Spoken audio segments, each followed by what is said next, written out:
আমি আমার সেশন শুরু করছি। সবাইকে শুভেচ্ছা জানিয়ে আমি সেশন শুরু করছি। আশা করি সবাই ভালো আছে। আজকে মেডিকেল অ্যাস্ট্রোলজি সম্বন্ধে আলোচনা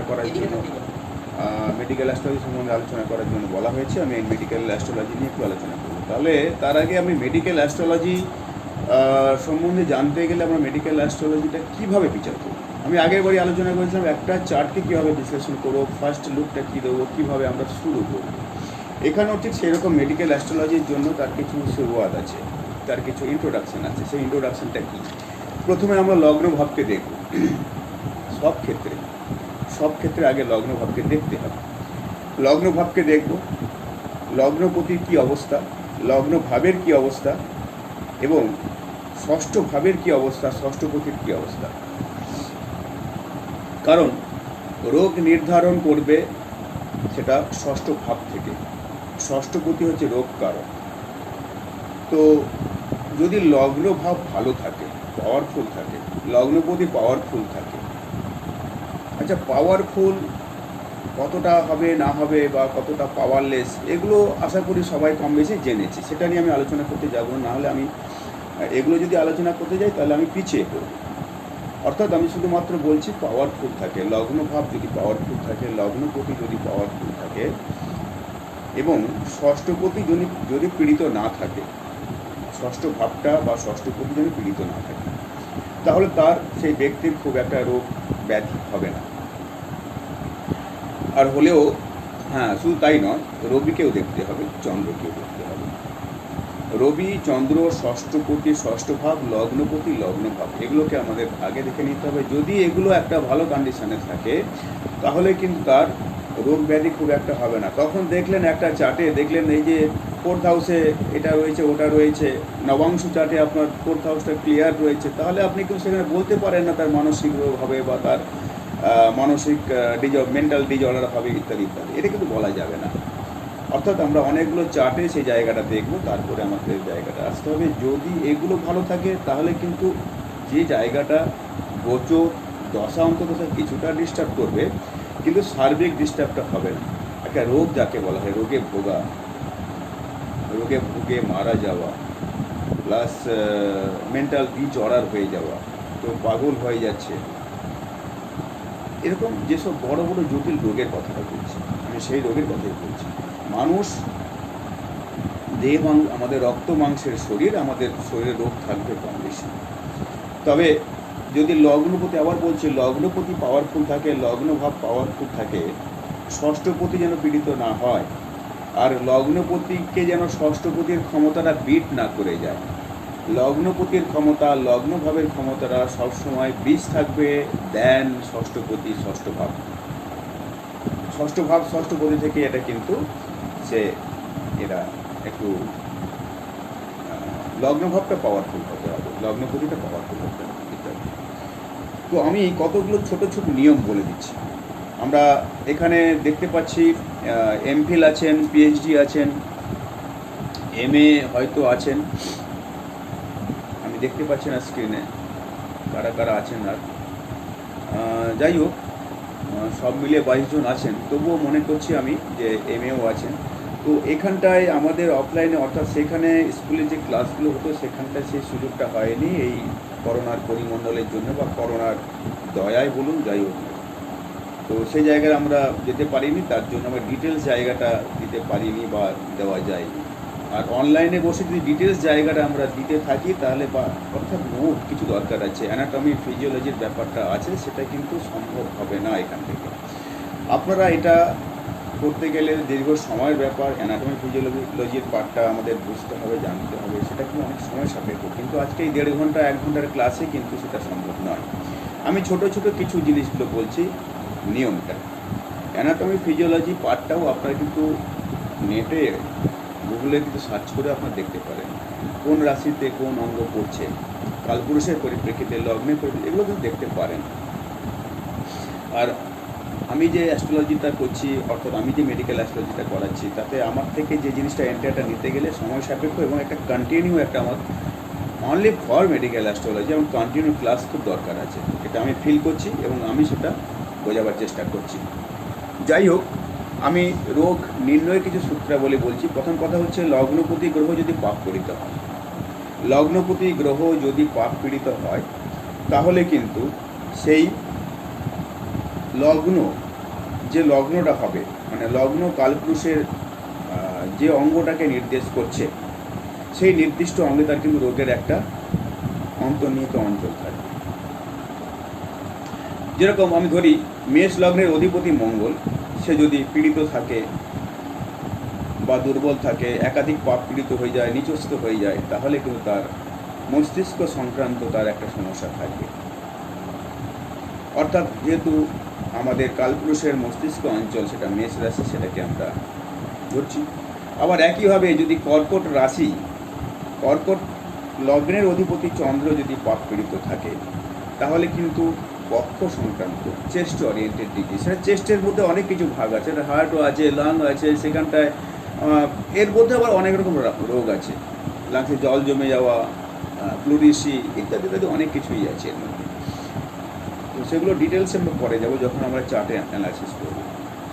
2 নম্বর পর্বে চলে আসছি, লগ্নে যে গ্রহটা পাপ পীড়িত হয়ে বসে আছে, লগ্নভাবে একটা গ্রহ বসে থাকতে পারে, সেই গ্রহটা যদি একাধিক পাপ পীড়িত হয়ে যায় কিংবা সে নিচস্থ হয়ে যায় লগ্নভাবে, তাহলে কিন্তু তখন সেই গ্রহটা যদি কোনো শুভ গ্রহ দ্বারা অনুগৃহীত না হয়, এবং একইভাবে যদি পঞ্চম পতির দ্বারা সে দৃষ্ট না হয়, পঞ্চমপতি, একাদশপতি, লগ্নপতি, লগ্নপতি, পঞ্চমপতি, একাদশপতি, এরা কিন্তু হিলিং পাওয়াটা দেবে, রিকভারিটা দেবে, বারবার হচ্ছে। আর এদের দ্বারা যদি সে অনুগৃহীত না হয়, তাহলে সেটা যে অঙ্গের ওপর সঞ্চার করছে, সেই রবি, মনে করুন আপনি রবি মনে করুন আপনার লগ্নে বসে আছে পীড়িত হয়ে, তাহলে লগ্ন, রবি কি নির্দেশ করে? আমাদের মস্তিষ্ক অঞ্চলটা, মাথাটাকে নির্দেশ করে। তো সেই সংক্রান্ত ব্যাধিটাকে সে নিয়ে আসবে। রবি নির্দেশ করে হার্ট ডিজিজ, হার্ট সংক্রান্ত সমস্যা, এবং আরও কিছু কিছু যে জায়গা, সেটা আমি অ্যানাটমিক্যাল ফিজিওলজি জায়গাটা, সেটা যদি ক্লিয়ার হতো তাহলে আরও বোঝাতে সুবিধে হতো। সেটা রবির সংক্রান্ত তার সেই জায়গাটা, অঞ্চলটা খারাপ হবে আর কি। একই সঙ্গে যদি দেখা গেল বুধের জন্য, বুধ পীড়িত হয়ে বসে আছে লগ্নভাবে, তাহলে তার পেটের সমস্যা হবে, চর্মরোগ, ত্বকের রোগ আসতে পারে, স্নায়বিক সমস্যা আসতে পারে। শনির জন্যও কিন্তু স্নায়বিক দৌর্বল্যটা চলে আসবে। আর শুক্রের জন্য দৃষ্টিশক্তি অ্যান্ড সেক্সুয়াল ডিজঅর্ডার বলুন, সেক্সুয়াল ডিজিজ বলুন, এসব জায়গাগুলো চলে আসতে পারে। একই সঙ্গে দৃষ্টিশক্তির ক্ষীণতা, ক্ষীণ দৃষ্টিশক্তি যাকে বলে, সেটা কিন্তু চলে আসতে পারে। 3 নম্বর পয়েন্টে চলে যাব, লগ্নপতি নিচস্থ হয়ে যেভাবে অবস্থান করবে, লগ্নপতি ডেবিলিটেটেড হয়ে যেভাবে অবস্থান করবে, সেই ভাব নির্দিষ্ট অঙ্গে তার কিন্তু রোগের একটা রোগ সূচিত করবে। ধরুন মেষের অধিপতি মঙ্গল কর্কটে নিচস্থ, আমরা সবাই জানি। তাহলে কর্কটে যেহেতু সে নিচস্থ হয়ে বসে থাকছে, তাহলে বক্ষস্থল, ফুসফুস সংক্রান্ত পীড়া সেখানটায় সেই মঙ্গলের দ্বারাই কিন্তু আনিতে হবে। তেমনি বৃষলগ্নের অধিপতির শুক্র, বৃষলগ্নের অধিপতির শুক্র যদি কন্যায় থাকে, অর্থাৎ পঞ্চমে, লগ্নের পঞ্চমে, তাহলে হৃৎপিণ্ড, কেন পঞ্চম ভাব থেকে হার্ট আছে, লিভার আছে, এইসব বিচার করা হয়, স্প্লিনটাও সেখান থেকে দেখা হয়, ইত্যাদি ইত্যাদি, এইসব বিচারগুলো সেখান থেকে করা হয়। তাহলে সেই সংক্রান্ত বিষয়ে তার কিন্তু সমস্যা, একই সঙ্গে পেটের একটা গলযোগ সৃষ্টি হবে। তারপরে আমরা চলে আসছি লগ্নে ষষ্ঠ, খুব ইম্পর্টেন্ট পয়েন্ট এটা, লগ্নে ষষ্ঠপতি, অষ্টমপতি এবং দ্বাদশপতি যদি যোগ দৃষ্টি রাখে, লগ্নভাবে ষষ্ঠ দুস্থানপতি, 3টে দুস্থানপতির যদি একটা সমন্বয় থাকে, অর্থাৎ D1 চার্টে, D9 চার্টে এবং একই সঙ্গে D12 চার্টে, D30, এইসব জায়গা যদি থাকে, তাহলে তার কিন্তু জীবনে সে রোগ ব্যাধিকে সঙ্গে নিয়ে তাকে চলতে হবে। আর D30তে যদি একই অবস্থা থাকে, দেখা গেল লগ্নভাবটা পাপ মধ্যগত, হেমড হয়ে রয়েছে, আর দুস্থানপতিরা যারা আছে তারা লগ্নভাবের ওপর একটা সম্পর্ক করেছে, তাহলে কিন্তু বুঝতে হবে তার জীবনে তার মৃত্যুকালীন সমস্যাটাও খুবই ভয়াবহ হবে। খুবই রোগগ্রস্ত সে হবে, এটা আমাদের বুঝতে হবে। আর দুস্থানপতিরা যদি লগ্নভাবের ওপরে, দুস্থানপতিদের মধ্যে কেউ একটা, মনে করুন দ্বাদশপতি কিংবা অষ্টমপতি কিংবা ষষ্ঠপতি, সে যদি লগ্নভাবের সঙ্গে সম্পর্ক যুক্ত করে তাহলে তার বরাবর সে রোগ ভোগে সে আক্রান্ত হয়ে থাকবে বেশি। 5 নম্বর নিয়মে আমি চলে আসি। সেখানে লগ্নে নিজস্ব গ্রহ থাকলে সেই গ্রহ তার গুণ আর স্বভাব প্রকৃতি অনুযায়ী রোগ সৃষ্টি করবে, কথাটা বলা হয়েছে। যেমন চন্দ্র নিচস্থ হলে জাতকের সর্দি, কাফ কোল্ডের ব্যাপারটা চলে আসবে, ঠান্ডা লেগে যাওয়া, হার্ট সংক্রান্ত সমস্যা চলে আসতে পারে। আর এছাড়া পেটের একটা রোগে সমস্যা চলে আসতে পারে। আর রবি যদি বুধ নিচস্থ হয়ে যায় তাহলে দেহে বায়ুর প্রকোপ বৃদ্ধি হবে, গ্যাস, এবং সঙ্গে যদি রাহুর একটা কানেকশন চলে আসে, গ্যাস, অ্যাসিডিটি তাকে সারা জীবনের সঙ্গী হয়ে থাকতে হবে। 6 নম্বর পয়েন্টে চলে আসবো। 6 নম্বর পয়েন্টে চলে আসবো।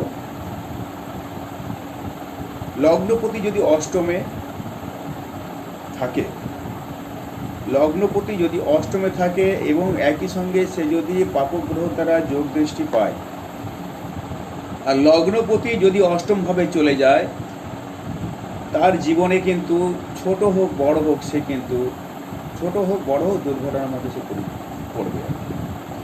একই সঙ্গে লগ্নভাবটা পাওয়ারফুল, লগ্নপতিটা বলবত্তা থাকছে, এবং লগ্নপতি যখনই অষ্টমে চলে যাচ্ছে অষ্টম ভাবটাকে ভালো করবে, অষ্টম ভাব সংক্রান্ত বিষয়টা ভালো করবে, কিন্তু লগ্নপতি নিজে দুর্বল হয়ে যাচ্ছে, যার জন্যে অষ্টম ভাব থেকে হঠাৎ ঝঞ্ঝাট, অ্যাক্সিডেন্ট, হঠাৎ বাইরে থেকে কোনো রোগ আক্রমণ করলো, কোথাও কিছু নেই, হঠাৎ করে কিছু একটা ঘটে গেল, এটা অষ্টম ভাবের, অষ্টম পতির কিন্তু ভূমিকা, অষ্টম ভাবের ভূমিকা।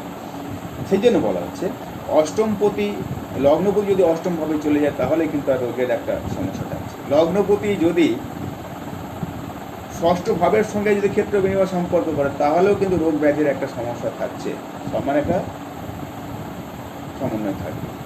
এই নয় যে লগ্নপতি 6-এর সঙ্গে সম্পর্ক করেছে বলে লগ্ন 6-এর কানেকশন হয়ে গেল তাহলে সে রোগ তার হবে না, এটা কিন্তু বলা যাবে না কোনোভাবেই, এবং আরও অন্যান্য কিছু জিনিস দেখতে হবে। ষষ্ঠ ভাব এবং ষষ্ঠপতি গ্রহ, যেটা আমি আগে বলেছিলাম, এটা স্বাভাবিক রোগ বৃদ্ধির কারক বলা হয়েছে, রোগের কারক বলা হয়েছে। যে গ্রহটা ষষ্ঠ ভাবস্থ হবে সেই গ্রহ, এবং যে গ্রহটা ষষ্ঠ ভাবদর্শী হবে সেই গ্রহ তার কারকতা অনুযায়ী রোগের একটা সূচনা করবে। তেমনি ষষ্ঠপতি যে ভাবে অবস্থান করবে এবং যেখানে যেখানে দৃষ্টি দেবে,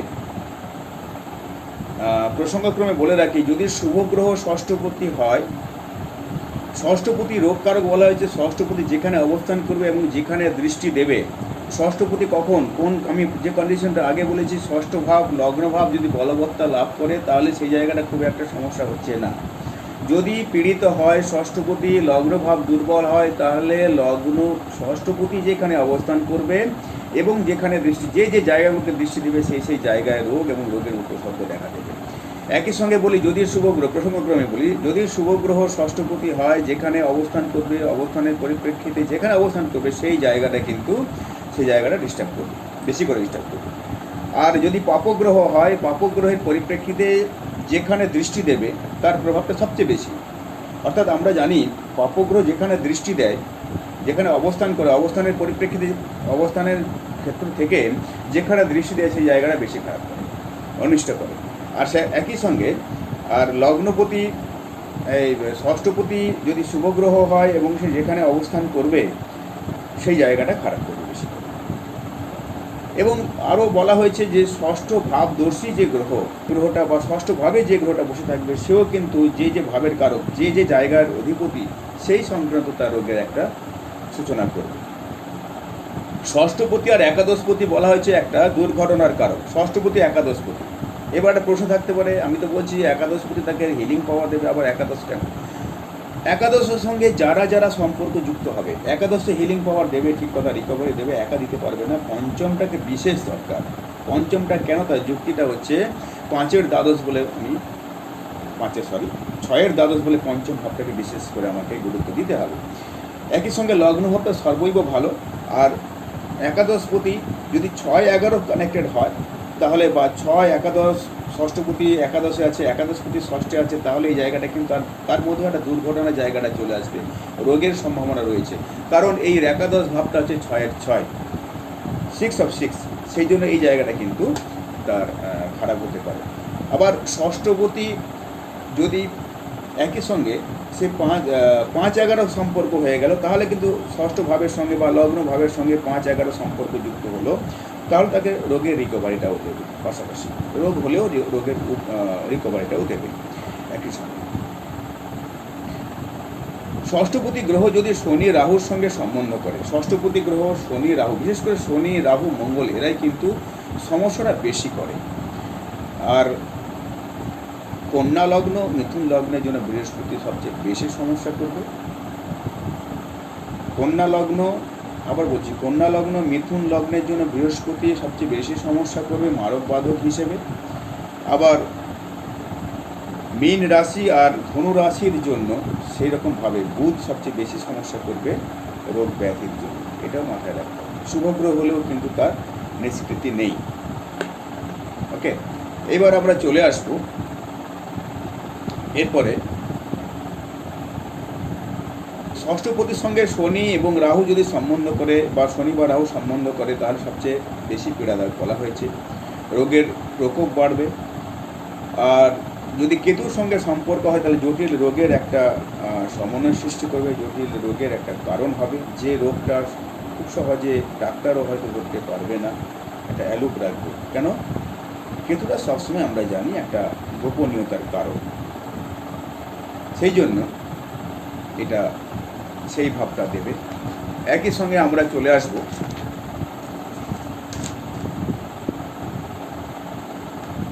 অষ্টমভাবে যে গ্রহটা অবস্থান করবে সেই গ্রহ তার কারকতা অনুযায়ী ব্যাধি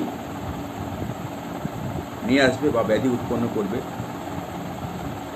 ধরুন মঙ্গল অষ্টমে থাকলে তার অর্শ ভগন্দর বা এই ধরনের কিছু ফিস্টুলা, এই ধরনের যে হেইটেশন, এগুলো তাকে দেবে। তারপরে বলছি আমরা অষ্টমস্ত শুভগ্রহ তার কারকতা অনুযায়ী রোগ সৃষ্টি করবে। তবে শনি অষ্টমে থাকলে আয়ু বৃদ্ধির কারক, এটা বলা হয়েছে, শাস্ত্র বাক্য এটা বলা হয়েছে। কিন্তু সেই শনি যদি পাপ পীড়িত থাকে, অ্যাফ্লিক্টেড থাকে, তাহলে কিন্তু তাকে আয়ু বৃদ্ধির সে কারক হবে না, এটা জেনে রাখবে। আবার বলছি, শনি নিয়ে একটা ভুল ধারণা আছে, অষ্টমভাবে শনি নাকি আয়ু বৃদ্ধির কারক বলা হয়েছে। আমিও মানছি আয়ু বৃদ্ধির কারক, যদি সে নিষ্পীড়িত থাকে, পীড়িত না থাকে, তাহলে,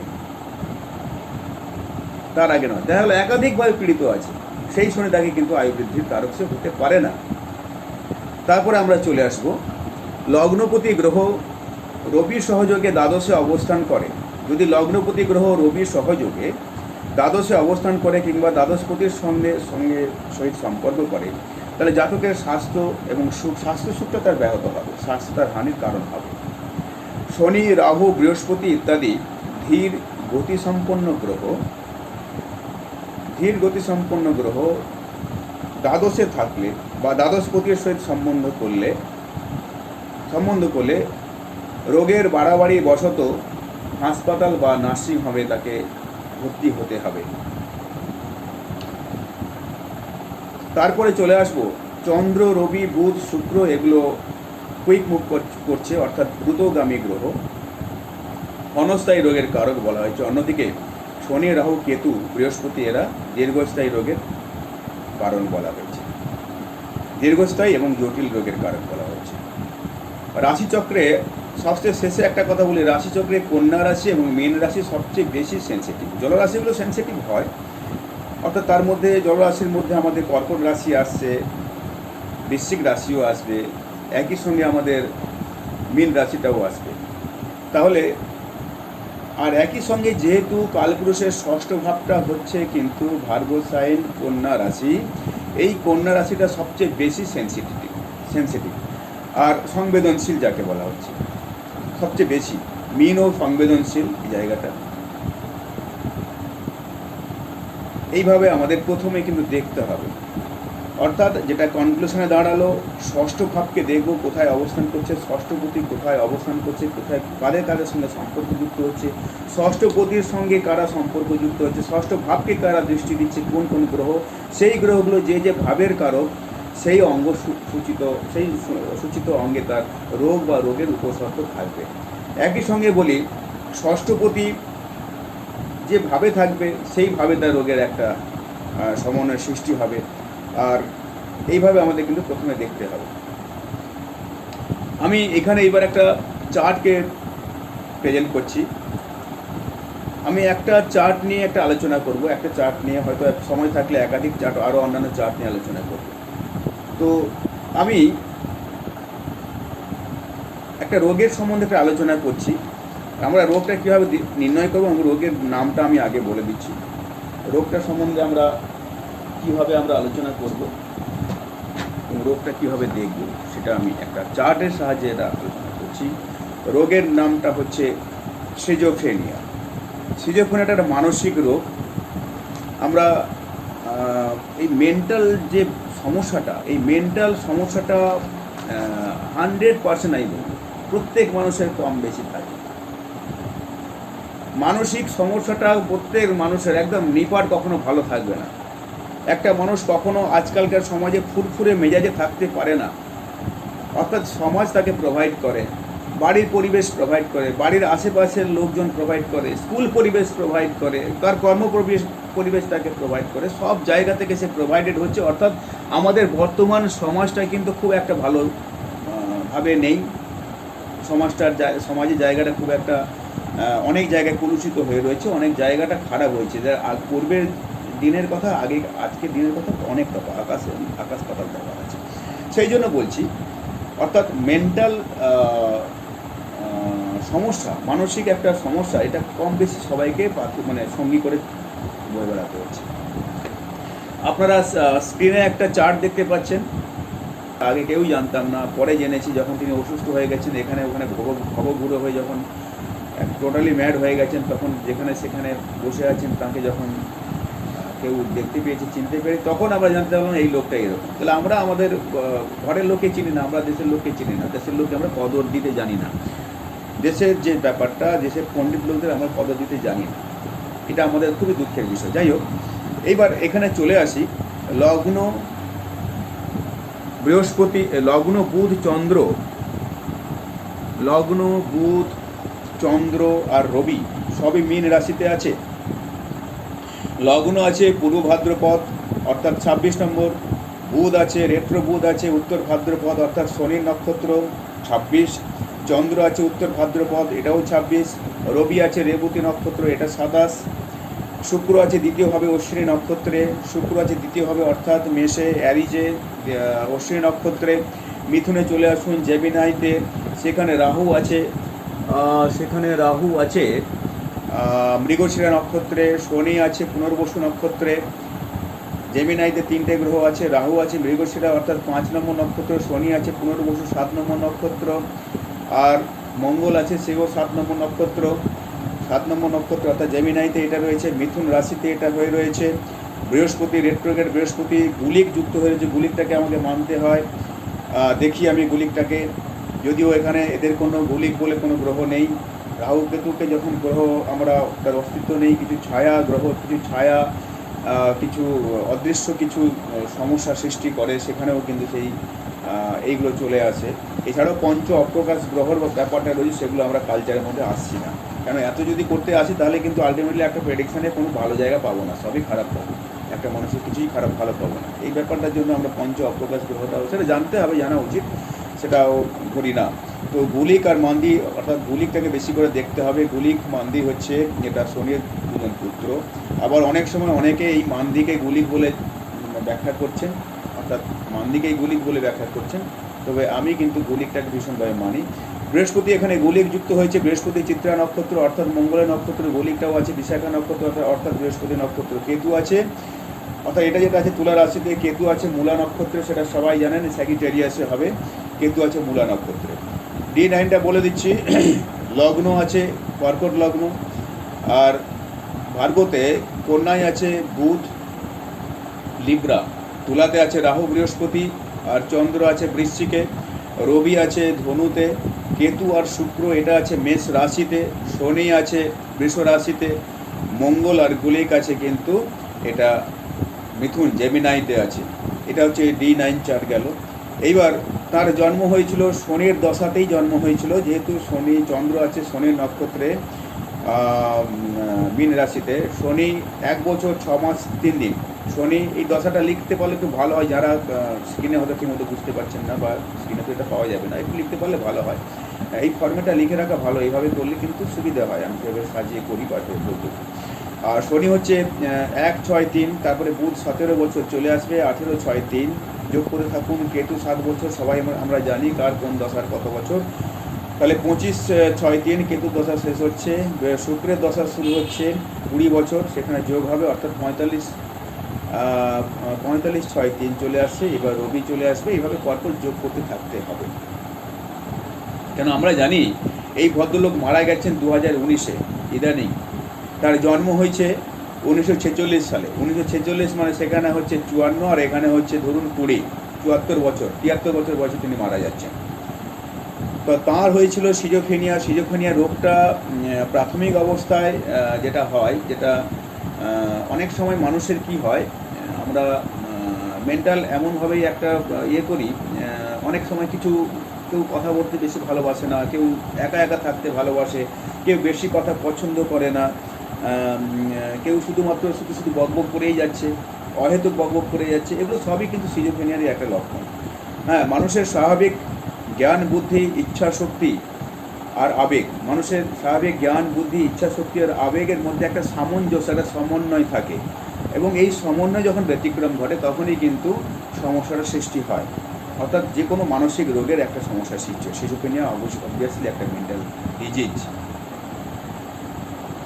মনীষ দেব ভাই একটু মিউটে যেতে হবে, ভালো আছে, একটু মিউটে। হ্যাঁ, থ্যাংক ইউ। আর এই রোগে আক্রান্ত হলে মানুষের বাস্তব জগতের সঙ্গে একটা বিচ্ছিন্ন হয়ে পড়ে। এই রোগটা হলে তারা বাস্তব জগতের সঙ্গে বিচ্ছিন্ন হয়ে পড়ে, বাস্তবতা জানে না। মানে তার মধ্যে সে যে কথাবার্তার মধ্যে একটা অসংলগ্নতা থাকবে, অর্থহীন থাকবে, একটা যেখানে সেখানে একটা আবেগের একটা ভাবমূর্তি তার বেরিয়ে পড়বে। অর্থাৎ জ্ঞান বুদ্ধি কর্ম আবেগ এইসবের প্রকাশের একটা মাপকাঠি বা মাত্রা থাকে না। একই সঙ্গে একটা চিড়চিড়ে মেজাজের হয়ে থাকে। হ্যাঁ, এইসব এদের মধ্যে হয়। আর হঠাৎ করে উত্তেজনা, খুব উত্তেজিত হয়ে পড়ে, হিংস্র হয়ে পড়ে, যাতে বাড়ির লোকও তাকে টলারেট করতে পারে না, বা কর্ম পরিবেশেও কিন্তু সে ইনটলারেন্স অ্যাক্টিভিটিজের মধ্যে পড়ে যায়। সেই জন্য অনেকে তাকে এইসব লোকগুলোকে এড়িয়ে চলে। আর এড়িয়ে চলাটাও কিন্তু সবচেয়ে তাদের এই রোগের একটা কী বলবো মশলা, আরও বেশি বাড়িয়ে দেয় রোগটাকে, ঠিক আছে, প্রবণতাটা বাড়িয়ে দেয়। তো এগুলো কী হয়, প্রথম অবস্থায় যদি একটু ট্রিটমেন্ট করা হয় সাইকিয়াট্রিস্ট বা সাইকোলজি, অর্থাৎ যদি একটু কাউন্সেলিং করা হয়, তাহলে কিন্তু এগুলো রিকভার হয়ে যায়। যদি না করা হয়, যদি অবহেলা করা হয়, তাহলে পরে কিন্তু এই রোগটা ভয়াবহ আকার ধারণ করে এবং সেই ব্যক্তি সে পাগলও হয়ে যেতে পারে, যেটা এনার ক্ষেত্রে হয়েছে। এনাকে প্রথম থেকে কিন্তু সেটা করা হয়নি। তিনি শুক্রের দশাতে, তার শুক্রের দশা, শুক্রের অন্তর্দশাতেই তিনি তার পড়েছিল।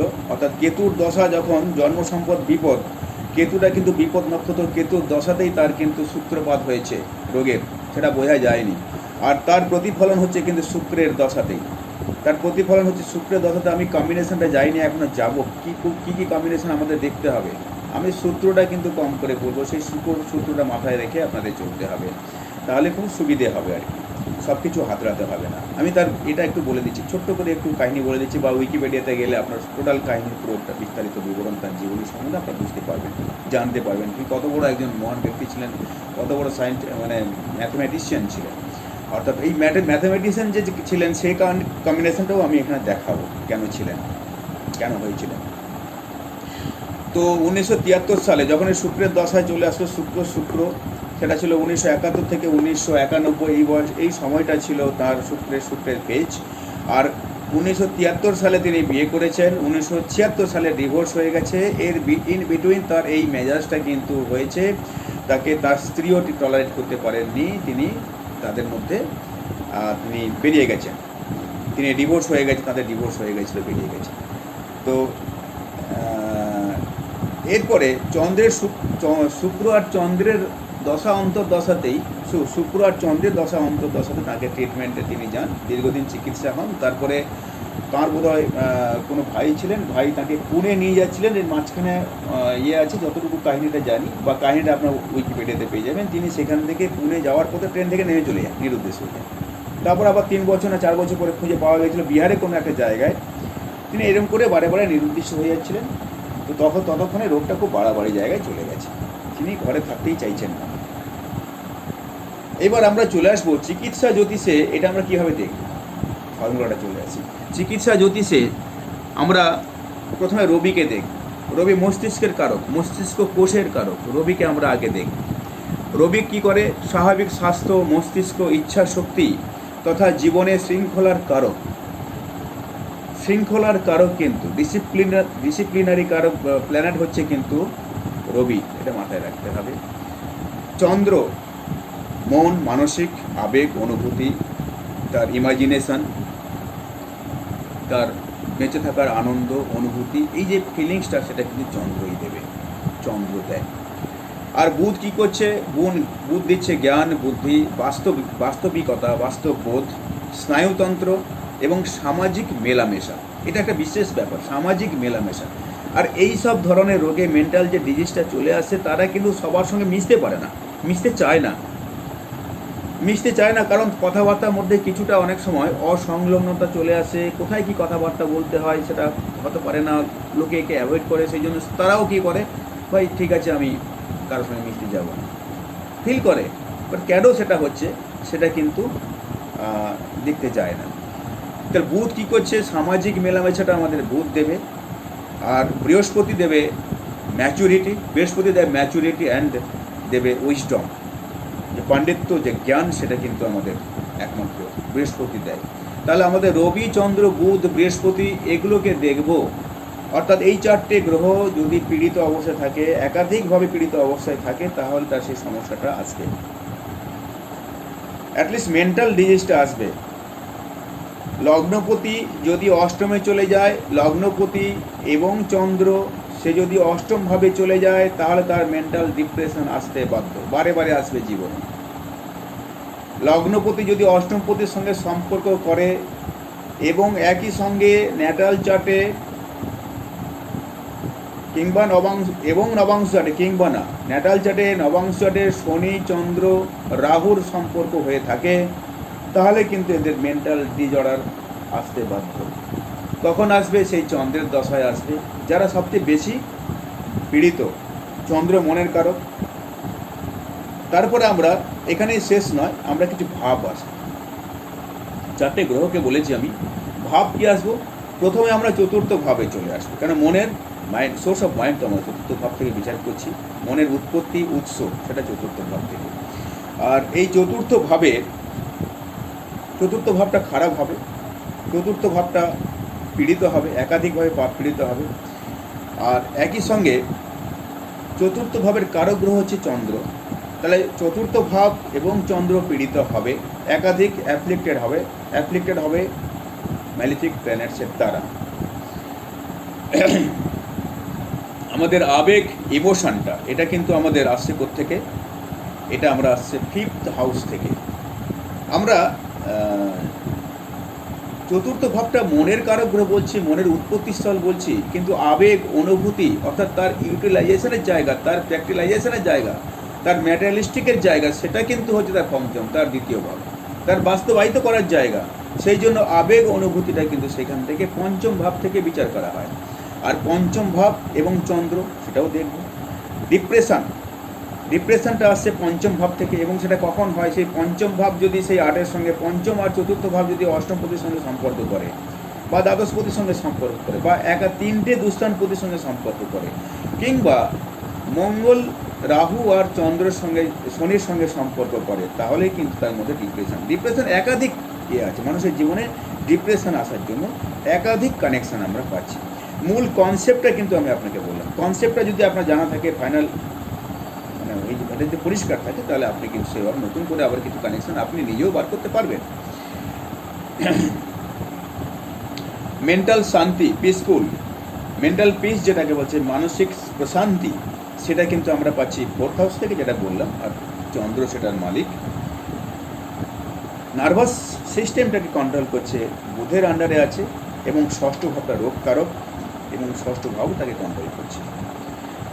অর্থাৎ এই যে মেন্টাল ডিজিজ, সেটা কিন্তু অ্যাকচুয়াল নার্ভেরই একটা সমস্যা, নার্ভ থেকেই এটা হয়।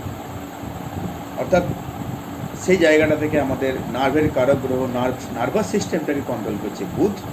সেই জন্য বুধের বিশেষ জায়গাটা আমাদের দেখতে হবে। এই হচ্ছে প্রধান সূত্র। এই সূত্রটাকে মাথায় নিয়ে কিন্তু আমাদের এগোতে হবে। আমি এবার এই চার্টেই চলে আসছি। দেখুন, লগ্ন হচ্ছে জাতক রাশিতে, লগ্নপতি অষ্টমভাবে চলে গেছে। দেখবেন চার্ট সবাই দেখতে পাচ্ছেন। লগ্নপতি বৃহস্পতি বক্রী হয়ে সে অষ্টমভাবে চলে গেছে, গুলিযুক্ত অষ্টমপতির দ্বারা সম্পর্কিত। যদিও দুটোই শুভগ্রহ, কিন্তু অষ্টমপতির দ্বারা সম্পর্কিত হয়েছে। এই অষ্টমপতির দ্বারা সম্পর্কিত হয়েছে, দুটোই শুভগ্রহ, বৃহস্পতি আর শুক্র, দুটোই কিন্তু ইনভেনশনের কারক, কিছু একটা উত্থাপনের কারক, কোনো কিছু একটা সৃষ্টির কারক। সেই জন্য তাকে কিন্তু শিক্ষা দীক্ষায় তাকে কিন্তু একটা এই যে অ্যালুপ জায়গা থেকে হাইডেন যে গুণ, তার মধ্যে যে একটা যে গুণটা খুবই ভেতরে ছিল, অভ্যন্তরীণ গুণটা, সেটাই কিন্তু প্রকাশ পেয়েছে। এইবার এই বুধ আর মঙ্গলের মধ্যে, বুধ আছে 6 ডিগ্রি 45 মিনিট, এখানে দেখতে পাচ্ছি বুধ আছে 6 ডিগ্রি 45 মিনিট, মঙ্গল আছে 28 ডিগ্রি 39 মিনিট। ভাবে কিন্তু মঙ্গল আর শনি ভাবে চলে গেছে পঞ্চম ভাবে। এখানে চতুর্থ ভাবে বসে আছে, শুধুমাত্র রাহু চতুর্থ ভাবে থাকছে, শনি মঙ্গল কিন্তু ভাব পাল্টে চলে যাচ্ছে। সেটা ভাবচাটা আমি একটু পরে দেখাচ্ছি, আগে এটা দেখে নিই। আর এই বুধের সঙ্গে মঙ্গলের মধ্যে একটা ট্রাইন রিলেশন হয়েছে। ট্রাইন রিলেশনের জন্য একদিকে ভালো করেছে, মেন্টালি খারাপ করে দিয়েছে। তাকে গণিত শাস্ত্রে তাকে সেই জায়গাটা দিয়েছে। গণিত শাস্ত্র যখন আমাদের পাণ্ডিত্য দেবে, দ্বিতীয় ভাবকে দেখব, দ্বিতীয় ভাবের সঙ্গে মঙ্গল আর বুধের কানেকশান। মঙ্গল বুধটাকে আমরা জানি অঙ্ক, এনি টাইপ অফ ক্যালকুলেশন, এবং তার সঙ্গে মঙ্গলের একটা সম্পর্ক হলে তাহলে কিন্তু তার ম্যাথামেটিক্সে সে অন্তত অন্যান্য সাবজেক্টে অ্যাভারেজ স্টুডেন্ট হলে ম্যাথামেটিক্সে সে দেখবেন 100 গেইন করছে, সে কিন্তু 100 নিয়ে আসছে। এটা এই কম্বিনেশনটা বিশেষভাবে দেখতে হবে। অনেক লোকের দেখেছি, অনেক বিশেষ গণিতজ্ঞ যারা ছিলেন, আমরা রামানুজম থেকে শুরু করে অ্যালান টুরিং থেকে শুরু করে, আমাদের দেশে অনেক গণিতজ্ঞ আছেন, তাদের থেকে শুরু করে সবাইকে আমি সবার ব্যাপারটা দেখেছি। বুধ আর মঙ্গলের একটা কম্বিনেশন হতেই হবে। আর এই বুধ মঙ্গলের কম্বিনেশন তাকে কিন্তু মেন্টাল ডিসঅর্ডারটাও দিয়েছে। কারণ দ্বিতীয়ভাবে, এবার আমি চলে আসছি, চন্দ্র এখানে পীড়িত। আমি সেই জায়গাটা আসবো, একটু পরে আসছি, আগে চন্দ্র থেকে শুরু করি। চন্দ্র পঞ্চম ভাবের অধিপতি, এখানে থেকে বুধ আর রবি ষষ্ঠপতি, রবির দ্বারা সম্পর্কযুক্ত, এবং ষষ্ঠপতি লগ্নে চলে গেছে। ষষ্ঠপতি গ্রহ রবি লগ্নে চলে গেছে, লগ্নভাবের অধিপতি অষ্টম পতিযুক্ত অষ্টম ভাবে চলে গেছে। এটা ভালো হলো না। আর চন্দ্রের সঙ্গে সম্পর্কযুক্ত হয়েছে শনি, চন্দ্রের সঙ্গে সম্পর্কযুক্ত হয়েছে চন্দ্রের সঙ্গে। আর একই সঙ্গে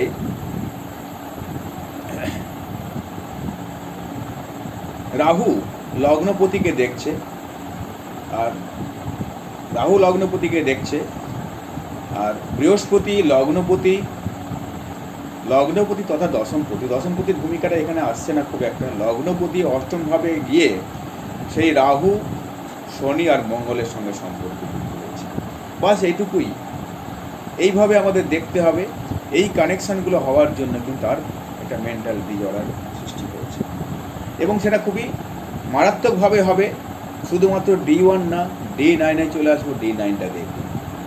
এই চতুর্থ ভাব দেখব, পঞ্চম ভাব দেখব, অর্থাৎ লগ্নের চতুর্থ ভাব, পঞ্চম ভাব, কালপুরুষের চতুর্থ ভাব, পঞ্চম ভাব পীড়িত হতে হবে। রবি, চন্দ্র, বৃহস্পতি, বুধ পীড়িত হবে। কার দ্বারা হবে? শনি, রাহু এদের দ্বারা, এবং মঙ্গল এদের দ্বারা পীড়িত হতে হবে।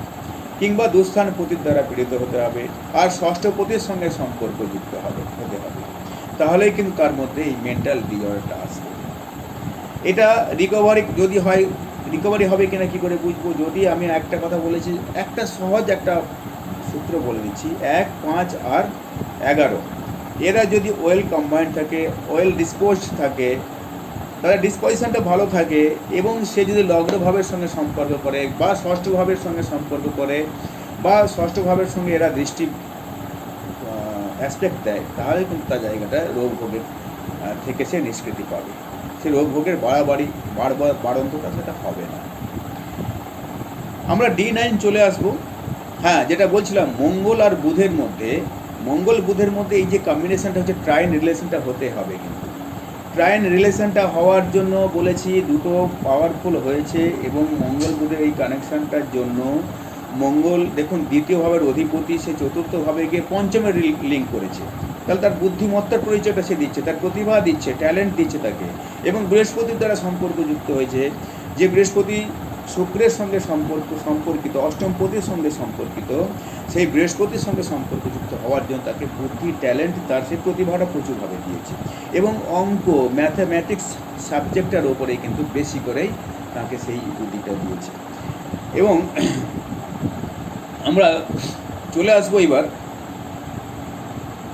D9 চার্টে, নবাংশ চার্টে চলে আসবো। নবাংশ চার্টে আমরা লগ্ন দেখছি কর্কট রাশিতে লগ্ন করেছে, মানে কর্কট লগ্ন।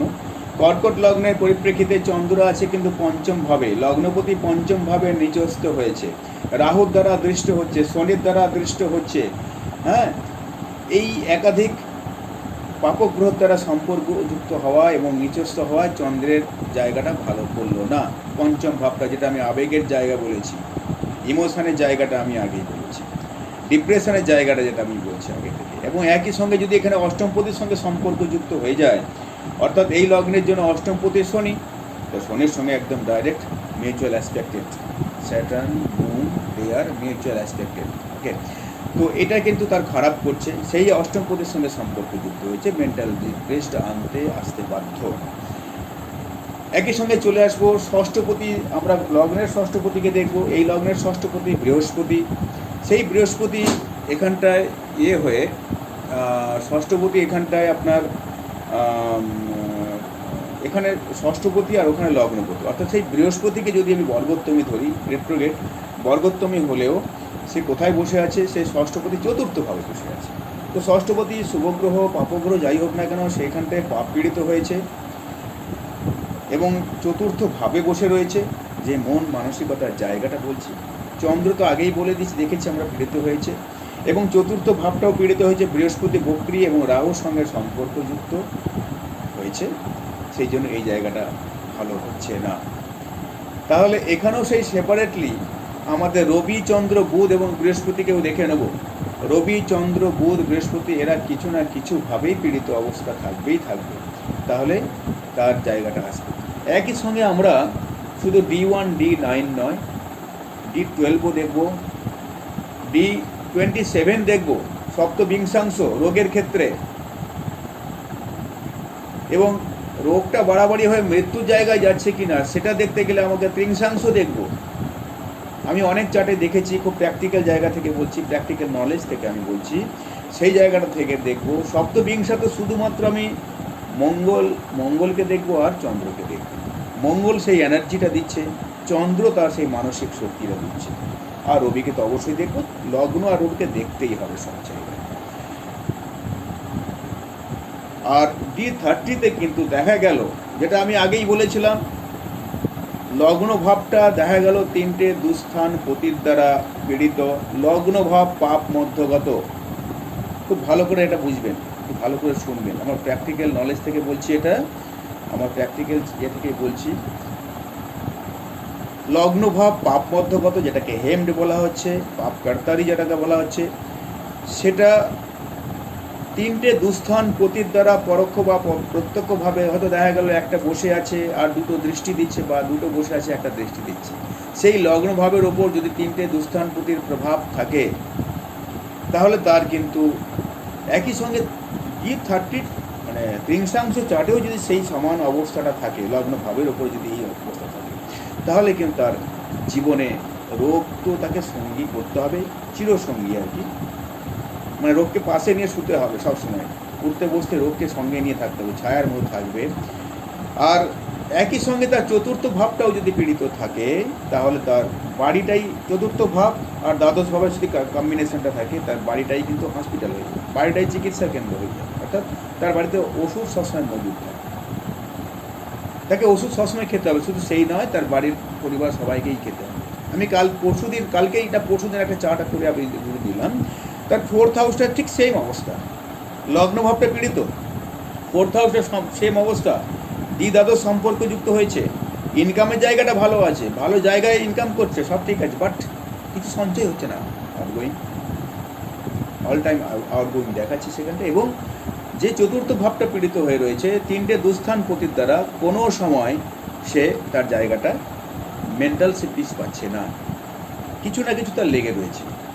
এবং তার যারা দেখলাম আমি, তার শ্বাসজনিত কষ্ট রয়েছে, রেসপিরেটরি সিস্টেমটা তার কিন্তু উইক আছে, সেটা আমি তাকে বললাম। তখন তিনি বললেন, হ্যাঁ আমার এটা তো রয়েছেই, বরাবরই রয়েছে, এবং সেটা আমার প্রাণায়াম করে ভালো আছি। আমি তখন ওনাকে বললাম যে প্রাণায়াম করছেন, মেডিটেশনটা কেন করতে পারছেন না? মেডিটেশন আমি করতে পারছি না, মেডিটেশন আমি আমি চেষ্টা করছি, পারছি না। আমি বললাম আমি পারবেনও না। কেন পারবেন? এটা হচ্ছে মেন কারণ। চতুর্থ ভাবটা যদি তিনটে দুস্থান পতির দ্বারা পীড়িত হয়ে যায়, সে যদি হেমড হয়ে যায়, তার মন কোথাও সে বসাতে পারবে না, একটা জায়গায় সেট করতে পারবে না, কোনো দিনই পারবে না। ভীষণভাবে সে কিন্তু উৎকণ্ঠার মধ্যে তাকে জীবনযাপন করতে হবে প্রত্যেকটা বারে, তার নিজের কারণেই হোক, পারিপার্শ্বিক কারণেই হোক, বাড়ির কারণে হোক, সামাজিক কারণেই হোক, কর্মক্ষেত্রের কারণেই হোক, যেখানে যেভাবেই হোক না কেন, তার সেই জায়গায় সেই এনভায়রনমেন্টটা দেবে না, সে পাবে না। সেই জন্য ভদ্রলোক যখন প্রাণায়াম করছে, বলে মেডিটেশন করতে পারছি না। কিন্তু আমি যা দেখলাম, তাকে মেডিটেশন করা খুব দরকার আছে। মেডিটেশন করাটা, আমি বলে দেওয়াটা এবং করাটা অনেক সহজ নয়। যদি চতুর্থ ভাবটা ভালো থাকে, চন্দ্রটা ভালো থাকে, সে মেডিটেশনও করতে পারে, সে যোগ করতে পারে, যোগাসন করতে পারে। চন্দ্রটা ভালো থাকতে হবে, চতুর্থ ভাবটা ভালো থাকতে হবে, আর পঞ্চম ভাবটা পীড়িত যেন না হয়, তাহলে সে কিন্তু মেডিটেশন করতে পারবে। আমি বলছি না সে সাধু পুরুষ হবে বা সাধক হবে, সেটা বলছি না। মেডিটেশন প্রত্যেক মানুষের দরকার আছে, সাধনা করার, কিছুটা যোগ সাধনার মধ্যে থাকা। আমরা দেখবেন আমরা এক্সারসাইজ করে ফেলছি, অর্থ আমরা যে আসনগুলো হয় আসন করে ফেলছি, ফ্রি হ্যান্ড করে ফেলছি, কিন্তু প্রাণায়াম পর্যন্ত করে ফেলছি, কিন্তু মেডিটেশন করতে পারছি না। যে মেডিটেশন করতে গেলে আমাদের বিশেষ মাইন্ড সেট আপটা দরকার আছে, সেটা করতে পারছি না, সেই জায়গাটা থেকে বেরিয়ে যাচ্ছে। যাই হোক, এই গেল আমাদের এই সিজোফ্রেনিয়া রোগের একটা আমি উদাহরণ বললাম, একটা দৃষ্টান্ত দিলাম। আমাদের ক্লাসটা বোধহয় 9:30 পর্যন্ত আছে আজকে। এখানটা আমি এটা ভাবচাটে এবার যাব, একটু দেখাবো বলেছিলাম, ভাবচাটে যাব। আপনারা দেখতে পাবেন ভাবচাটটাকে বার করি আগে, আমি আগে ভাবচাটটা বার করে নিই, তারপরে আমি আপনাকে দেখিয়ে দিচ্ছি ভাবচাটে পরিবর্তন হচ্ছে। অর্থাৎ যেখানে গ্রহগুলো অবস্থান করে সেখান থেকে তার দৃষ্টি ধরা হবে, আর যেখানে ভাবচাটে সরে যাচ্ছে তার অবস্থান ধরা হবে। সেই জন্যে আমি ভাবচাটে চলে যাচ্ছি। ভাবচাট আপনারা দেখতে পাচ্ছেন এখানটায়, এটা হচ্ছে ভাবচাট। এই ভাবচাটটায় এর মধ্যে শনি মঙ্গল পঞ্চম ভাবে চলে গেছে, রাহু চতুর্থ ভাবে রয়েছে, আর রবি আর শুক্র কিন্তু কানেকশনটা এখানটায় রয়েছে। এই রবি শুক্রের কানেকশনটা অষ্টমপতি সেখানটা সম্পর্কদৃষ্ট হয়ে রয়েছে, আর এই লগ্নের জন্য শুক্রটা হচ্ছে অষ্টমপতি আর রবিটা হচ্ছে ষষ্ঠপতি। আমি এখানে বিশেষ একটা কথা বলছি, রবি আর শুক্র দেখছি অ্যারিস সাইনে মেষ রাশিতে আছে, আর এই মেষ রাশিতে রবি শুক্র রয়েছে।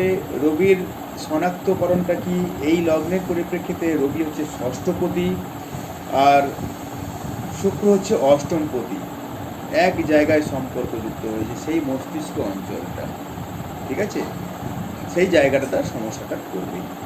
একই সঙ্গে রবিটা পীড়িত হলো এখানটায়, কিন্তু রবিটা কীভাবে পীড়িত হলো? শনির দ্বারা পীড়িত হচ্ছে। শনি যদি একমাত্র রবিকেই দেখে, তাহলে কিন্তু আর কাউকে দরকার হচ্ছে না। রবির যে টোটাল প্রভাবটা, সেই তার প্রভাবটাকে নষ্ট করতে পারে শনি। রাহুও করে অবশ্যই, এই জায়গাটা খারাপ হয়ে রয়েছে। এবার আমরা D9 চার্টে চলে যাব। D9 চার্টেও দেখব রবির কী প্রভাব রয়েছে। এখানটায় নবাংশ চার্টে আমরা দেখছি শুক্রের অবস্থান সব জায়গায় একই জায়গায় রয়েছে। শুক্রের অবস্থান এখানে কেতু যুক্ত হয়ে রয়েছে, আর এই কেতু যেটা রয়েছে নবাংশ চার্টে, কেতু কিন্তু সেই নার্ভের জায়গাটা কিন্তু পীড়িত করবে, শুক্রকে সঙ্গে নিয়ে রেখেছে। এই জায়গাটা তাকে সেই মানসিক প্রশান্তিটা কখনোই দেবে না। আর লগ্নের পরিপ্রেক্ষিতে সেই শুক্র কিন্তু চতুর্থ ভাব অধিপতি, চতুর্থ ভাবটা আমি আগেই বলেছি দুর্বল হয়ে রয়েছে।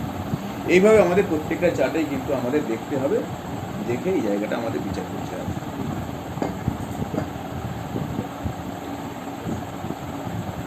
এবার আমরা চলে আসব, যদি কোনো প্রশ্ন থাকে এবার করুন। আমি আর কোনো চার্টে যাচ্ছি না এই মুহূর্তে, যদি কোনো প্রশ্ন থাকে করুন।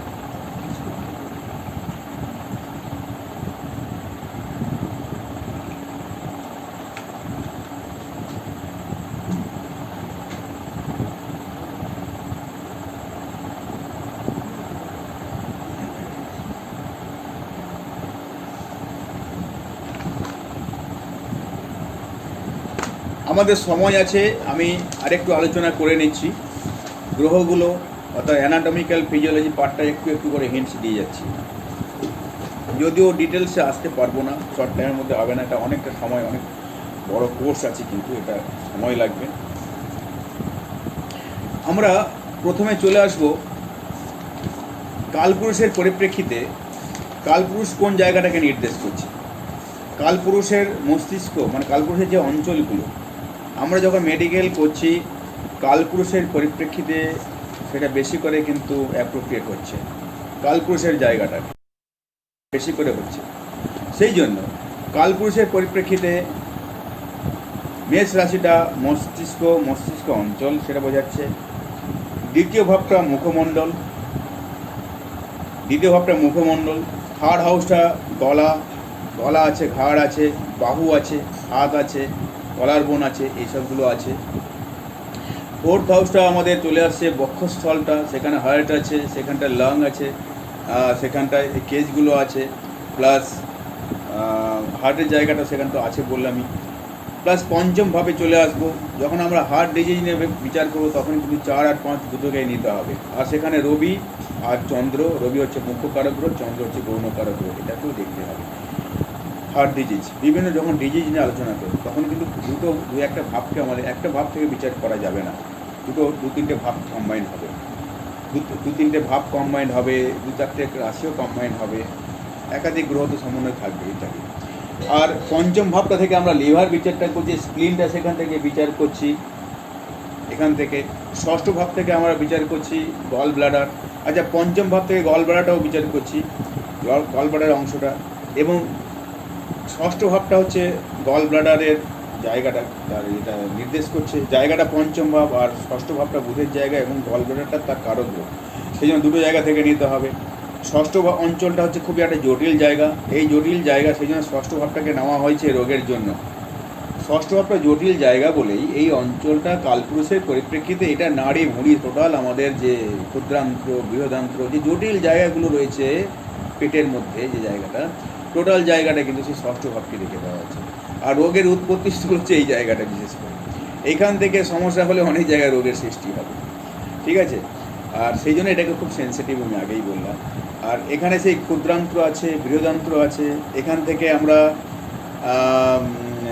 বিচার করব, এখান থেকে বিচার করব আমরা গল ব্লাডারের স্টোন ইত্যাদি বা গল ব্লাডার সংক্রান্ত ডিজিজটা এখান থেকে বিচার করব। ষষ্ঠ ভাব থেকে আমরা অ্যাপেন্ডিক্সটাও বিচার করব, এখান থেকে অ্যাপেন্ডিক্স অর্থাৎ অ্যাপেন্ডিসাইটিসের বিচারটা এখান থেকে হবে।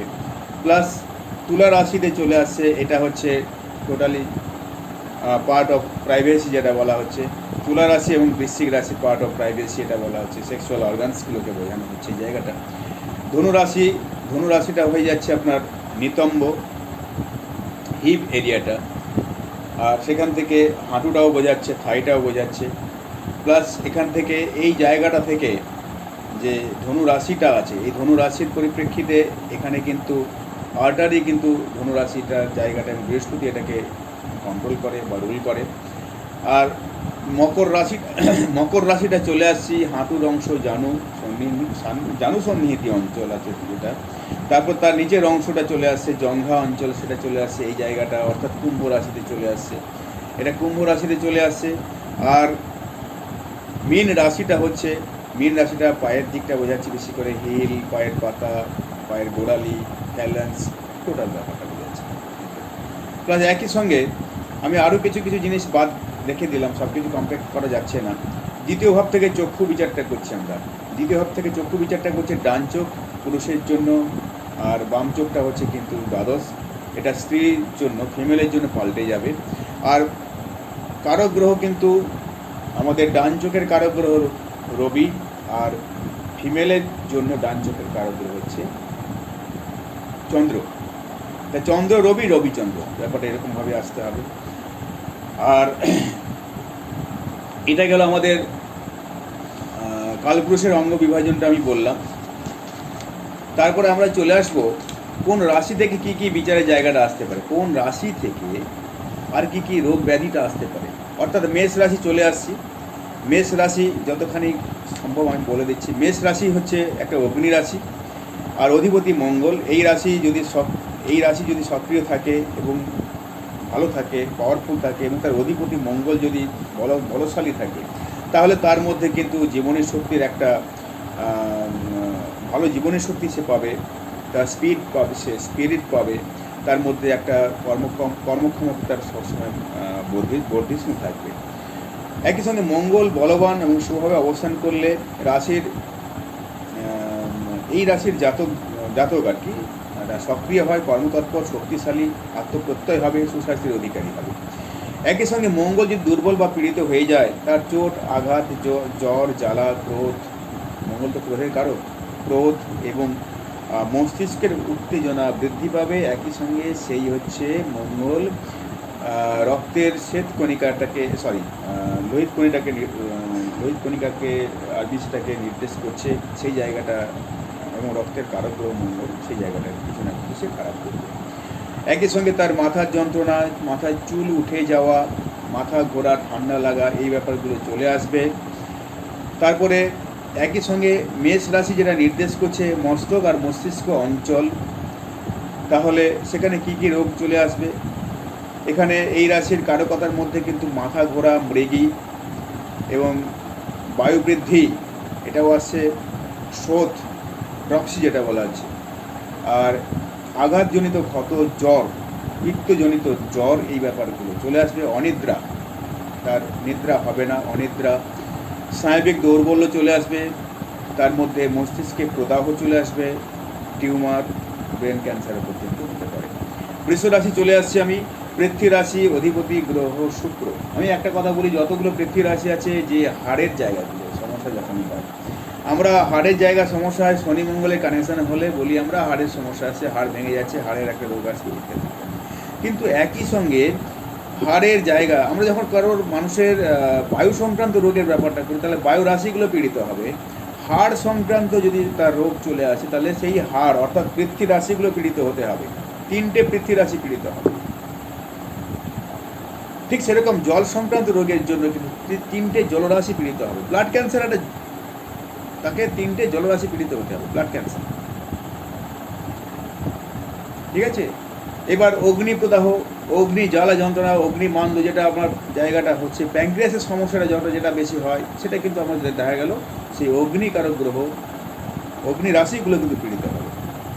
সেই জন্য এখানে চলে আসছি, হাড় সংক্রান্ত যত সমস্যা 3টে আমাদের সেই পৃথ্বী রাশিকে দেখতে হবে। অর্থাৎ শনি মঙ্গল কানেকশন হয়ে গেলেই যে হাড়ে চোট পাবে তার কোনো মানে নেই। যদি এটা পৃথ্বী রাশির সঙ্গে ঘটে, তাহলেই কিন্তু এটা সুন্দরভাবে এটা বর্তাবে।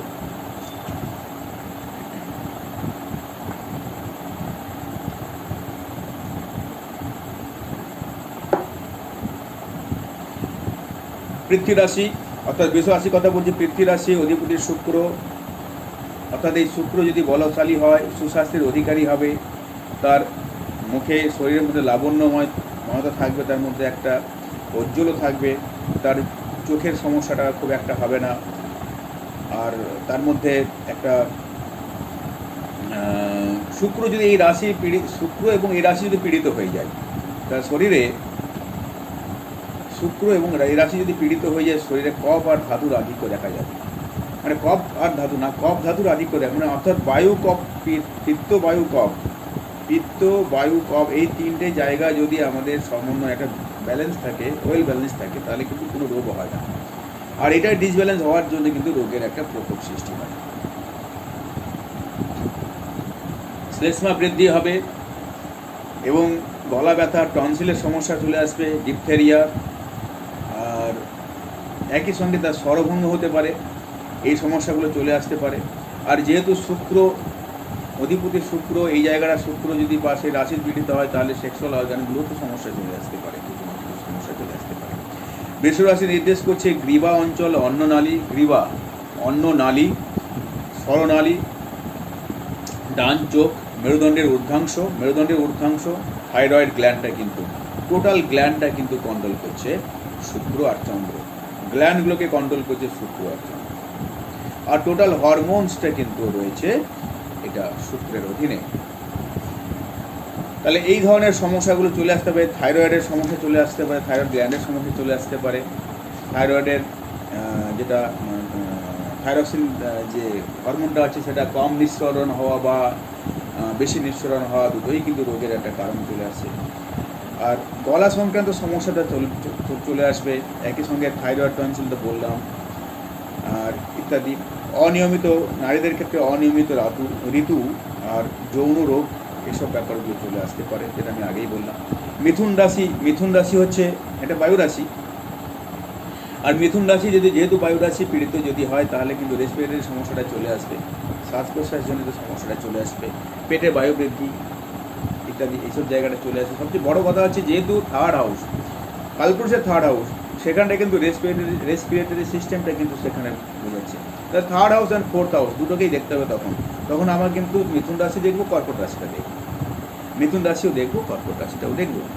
তাহলে এর অধিপতি বুধ, আর এই রাশি আর অন্য দুটি রাশি যেটা বায়ু রাশি আর কি, তুলা আর কুম্ভ যেটা বলছে, তিনটে বায়ু রাশি বিশেষ করে। আর এগুলো যদি পীড়িত হয়, তাহলে তার বায়ু সংক্রান্ত সমস্যা হবে, যে বায়ু পিত্ত কফ, বায়ু প্রকোপ থাকবে, তার মধ্যে কিন্তু উত্তেজনা বৃদ্ধি হবে, খিটখিটে মেজাজ হয়ে যাবে, পেটের গণ্ডগোল থাকবে ইত্যাদি ইত্যাদি। একই সঙ্গে তার কিন্তু স্নায়ুপীড়া থাকবে, স্মৃতিশক্তির কিন্তু হ্রাস পাবে যদি পীড়িত থাকে, আর যদি না থাকে তাহলে সেটা ভালো জিনিসটা হবে। একই সঙ্গে বুধ চর্মরোগেরও কারক বলা হয়েছে, আর বাত ব্যথাটা দেবে, একই সঙ্গে হাঁপানি, ব্রঙ্কাইটিস, এই ব্যাপারগুলো দেবে মিথুন রাশি যদি পীড়িত হয়। কর্কট রাশি যদি পীড়িত হয়, জলরাশি, অধিপতি চন্দ্র, এই চন্দ্র এবং কর্কট রাশি বলবান হলে জাতক, সে বলা হয়েছে পুষ্টিবান হবে, পরিপুষ্ট সুস্বাস্থ্যের অধিকারী হবে, তার মন মেজাজ সবসময় খুশ থাকবে, সে একদম তরতাজা থাকবে, তার মধ্যে একটা মনের সজীবতা প্রদান করবে। আর চন্দ্র এবং কর্কট রাশি যদি পীড়িত হয়, জাতকের ফুসফুস সংক্রান্ত যাবতীয় রোগ হবে, ফুসফুস সংক্রান্ত যাবতীয় রোগ, মানসিক দুশ্চিন্তা বৃদ্ধি পাবে, ক্ষয় রোগ, সর্দি, কাশি এবং হজমের গোলমাল, এবং একই সঙ্গে শ্লেষ্মাধিক্য এবং কম বেশি তার হার্টের একটা সমস্যা চলে আসবে। এই জায়গাগুলো আমাদের দেখতে হবে।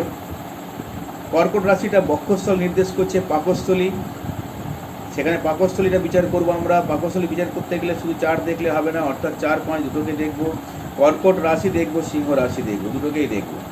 পাকস্থলী চলে আসবে, প্লীহা চলে আসবে, সেই অংশের কিছু না কিছু অংশ সেটা আধিপত্য করছে। আর রোগের মধ্যে কিন্তু বলা হয়েছে রক্তের যাবতীয় রোগ, রক্ত দুষ্টি, রক্তের সমস্ত রোগ, পেটের উদরি মানে জল জমে যাওয়া, সেটাও সেখানে চলে আসছে।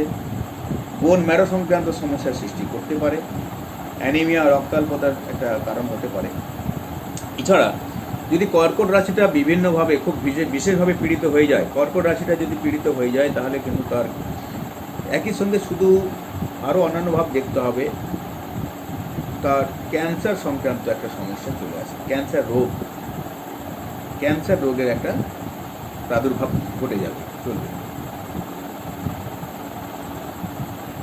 চলে আসবো আমরা সিংহ রাশি। সিংহ রাশি একটা অগ্নি রাশি, আমরা সবাই জানি। অধিপতি রবি। রবি কী করে জীবনী শক্তিকে নির্দেশ করে। রবি জীবনী শক্তি প্রদান করছে, আর প্রাণ শক্তি। রবি মস্তিষ্কেরও কারক গ্রহ। তো সিংহ রাশি যেহেতু কালপুরুষের পঞ্চম ভাব, পঞ্চম রাশি, সেই জন্য হৃৎপিণ্ড, যকৃৎ, লিভার আর পরিপাক যন্ত্রটাও কিন্তু সেই রবির আন্ডারে রয়েছে, রবির অধীনে রয়েছে। এবং রোগের ক্ষেত্রে যদিও একটা মস্তিষ্ক ঘটিত রোগ, মেনিনজাইটিসটা, এটাও কিন্তু কন্ট্রোল করছে রবি। মেনিনজাইটিসটা প্রচণ্ড জ্বর হয়ে যায় ভীষণভাবে, প্রচুর, মানে 103-4 জ্বর হয়ে যায়, নাম যায় না। তাহলে সেই যে মেনিনজেস যেটা ঝিল্লিটা আছে, মস্তিষ্কের আবরণ, সেটা কিন্তু ফুলে যায়, স্ফীত হয়ে যায়, বেড়ে যায়, এবং সেখানটায় প্রদাহ সৃষ্টি হয়। তার জন্য কিন্তু প্রচুর পরিমাণে তার ব্রেনেও আঘাত আসে অনেক সময়। সেই মেনিনজাইটিসের জন্য অনেকের মাথা ও মস্তিষ্ক বিকৃতি করে যায় ইত্যাদি। তো সেটাও কিন্তু রবির নিয়ন্ত্রণে আছে। একই সঙ্গে আরেকটা কথা বলি, এই সিংহ রাশি এবং তার সপ্তম ভাবের যে রাশি অর্থাৎ কুম্ভ রাশি, এই দুটো রাশি কিন্তু কৌণিক যে দুটো রাশি, এই দুটো রাশি কিন্তু রক্ত সংবহন তন্ত্রটাকে কন্ট্রোল করছে, রক্ত সংবহনটাকে কন্ট্রোল করছে। সেই জন্য এই দুটো রাশির একটা ভূমিকা রয়েছে। এই দুটো রাশি পীড়িত হয়ে যায়, মঙ্গল পীড়িত, চন্দ্র পীড়িত হয়ে গেলে, চতুর্থ ভাবটা পীড়িত হলে, তাহলে তার কিন্তু রক্ত সংবহন সংক্রান্ত তার সমস্যা থাকবে, সার্কুলেশনের সমস্যা থাকবে। ওকে, এবার আমরা চলে আসবো। আর রবি তো বলেছে এখানটায় তার হার্টের সমস্যা চলে আসতে পারে, চোখের সমস্যা চলে আসতে পারে, চোখটা তো রবির কন্ট্রোলে আছে, এই যেগুলো চলে আসতে পারে। বোন স্ট্রাকচারটা কিন্তু রবির আন্ডারে, টোটাল বোন স্ট্রাকচারটা রবির আন্ডারে, এটা মাথায় রাখতে হবে। সেই জন্য আমাদের সেটাও দেখতে হবে, যেহেতু রবির একটাই ক্ষেত্র, সেটা হচ্ছে সিংহ রাশি।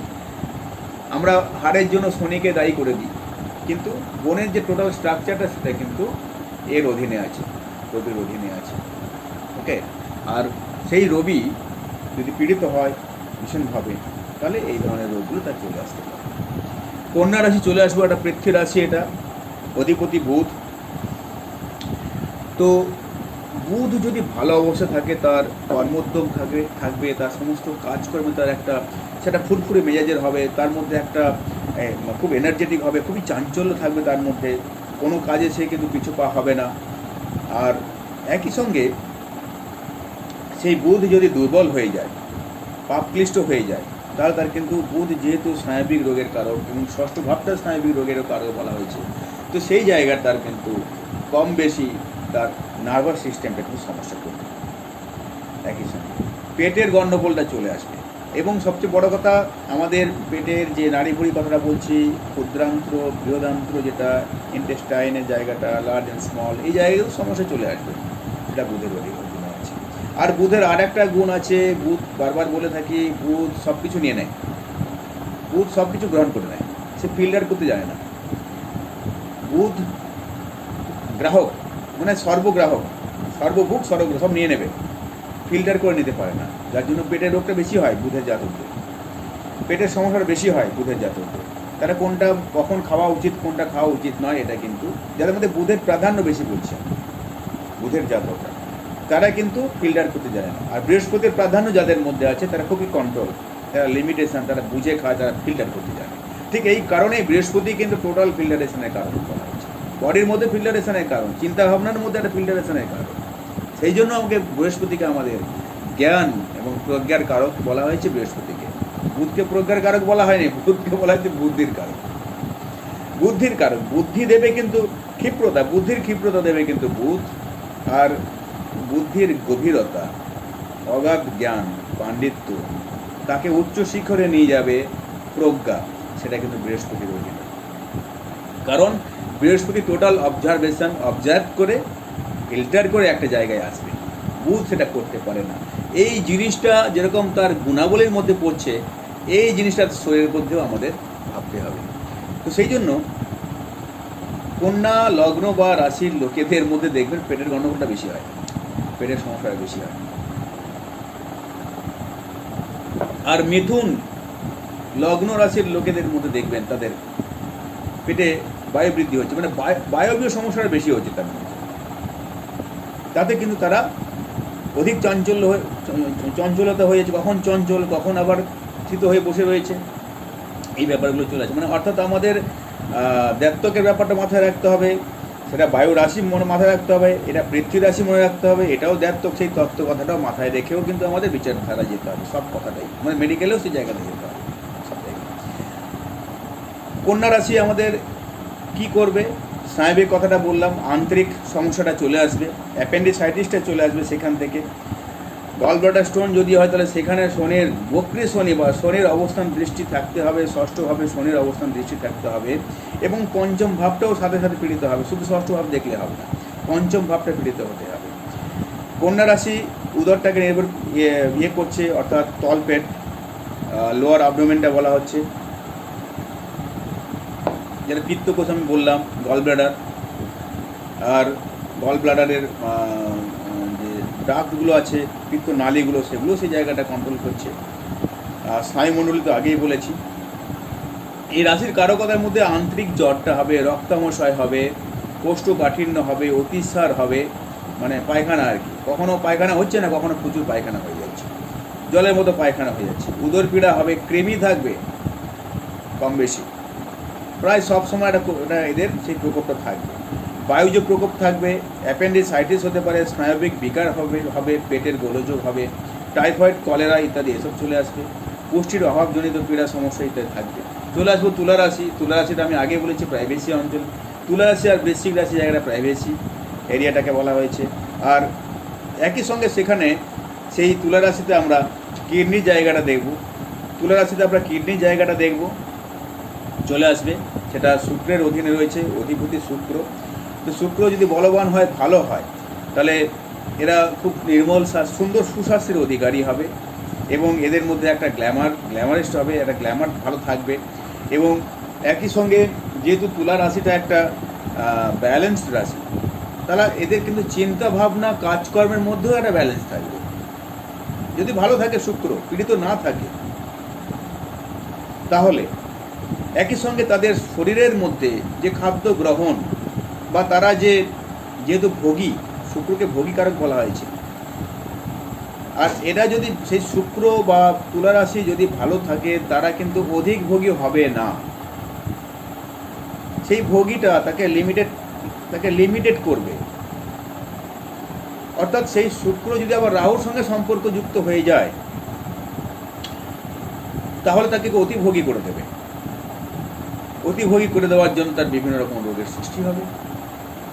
দেখা গেল মদ খাচ্ছে, প্রচুর মদ খেয়ে যাচ্ছে, তার কোনো লিমিটেশন নেই, প্রচুর পরিমাণে সে ড্রিঙ্ক করে যাচ্ছে, তার লিমিটেশন নেই, রাহুর সঙ্গে সম্পর্কযুক্ত, খাচ্ছে তো খেয়ে যাচ্ছে। আর যত কিছু ভোগ স্পৃহা, ভোগ লিপ্সার মধ্যে তাকে ফেলে দেবে। যদি শুক্র পীড়িত না হয়, ভালো থাকে, সে যদি দিক বলি পায়, তাহলে কিন্তু সেই শুক্রটা এত খারাপ জিনিসটা করবে না। শুক্রকে আমরা বলি এটা সে ভোগীকারক বলি। শুক্রের মধ্যে একটাই খারাপ জিনিসটা আছে, সার্বিক ভালো শুক্রের মধ্যে শুধু একটা জিনিস হচ্ছে, সে কিন্তু ভোগী, অর্থাৎ লাক্সারিয়াস যেরকম, তাহলে এই লাক্সারির ব্যাপারটাও কিন্তু সেটা তার লিমিটেশন থাকবে কি আনলিমিট হবে, সেটাও ডিপেন্ড করছে গ্রহ আর গ্রহদের সমন্বয়ের উপর। তাহলে এই জায়গা থেকে কি কি রোগ আসতে পারে, তার কিডনির সমস্যা আসতে পারে, যৌন সংক্রান্ত বিবিধ ব্যাধি আছে, অনেক ব্যাধি আছে, হ্যাঁ। আর এখন তো ইদানিং তো অনেক রোগ বেরিয়ে যাচ্ছে, তার নাম হয়তো আমরা অনেক জানি না।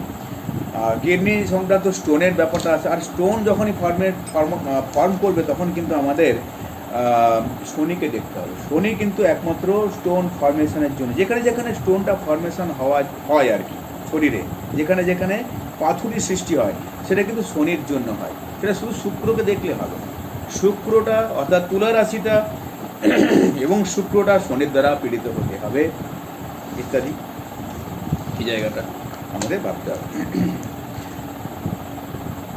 তুলা রাশির অধিকারে আছে কোমরের অংশটা, উদরের নিম্ন অংশ বলা হয়েছে, কিডনি, জরায়ু, ডিম্বাশয়, কুচকি, আর শুক্র বা বীর্য জায়গাগুলো চলে আসে, সেটা শুক্রের অধীনেই রয়েছে। স্পার্মটা সেটা শুক্র কন্ট্রোল করছে। আর রাশির কারকতার মধ্যে এই রাশি, অর্থাৎ এই তুলা রাশির কারকতার মধ্যে আমরা দেখছি তার সে ডায়াবেটিস রোগী হতে পারে। আর ডায়াবেটিস রোগীর জন্য শুধুমাত্র আমার তুলা রাশি পীড়িত হলে হবে না, বৃহস্পতি, এখানেও বৃহস্পতি দরকার। যখন আমি বলেছিলাম যে ফিল্টারেশনের জায়গাটা, সেই ফিল্টারেশনের জায়গাটা বৃহস্পতিও কিন্তু দেবে। যেখানে যেখানে আমাদের রেকটিফিকেশান দরকার, পিউরিফিকেশান দরকার, সেখানে বৃহস্পতি আমার লাংসের জন্য যে শ্বাস প্রশ্বাস নিচ্ছি, সেখানেও বৃহস্পতির একটা ভূমিকা রয়েছে। কিডনিতে যে জায়গাটা আমাদের বর্জ্যটা বার করছে, সেখানেও কিন্তু আমাদের সেই বৃহস্পতির ভূমিকা আছে। যদি বৃহস্পতি পীড়িত হয়ে যায়, তাহলে সে কিন্তু এই কাজটা করতে পারছে না। তাহলে বৃহস্পতি আর শুক্র, যখন আমাদের রোগ একটা বিশেষ রোগে যাব, তখন কিন্তু ডিটেলসে আলোচনা করব কখন এই রোগটা যাবে। তো ডায়াবেটিসের জন্য বৃহস্পতি শুক্র পীড়িত হতে হবে, তুলা রাশি পীড়িত হতে হবে। এটা ছোট্ট জিনিস।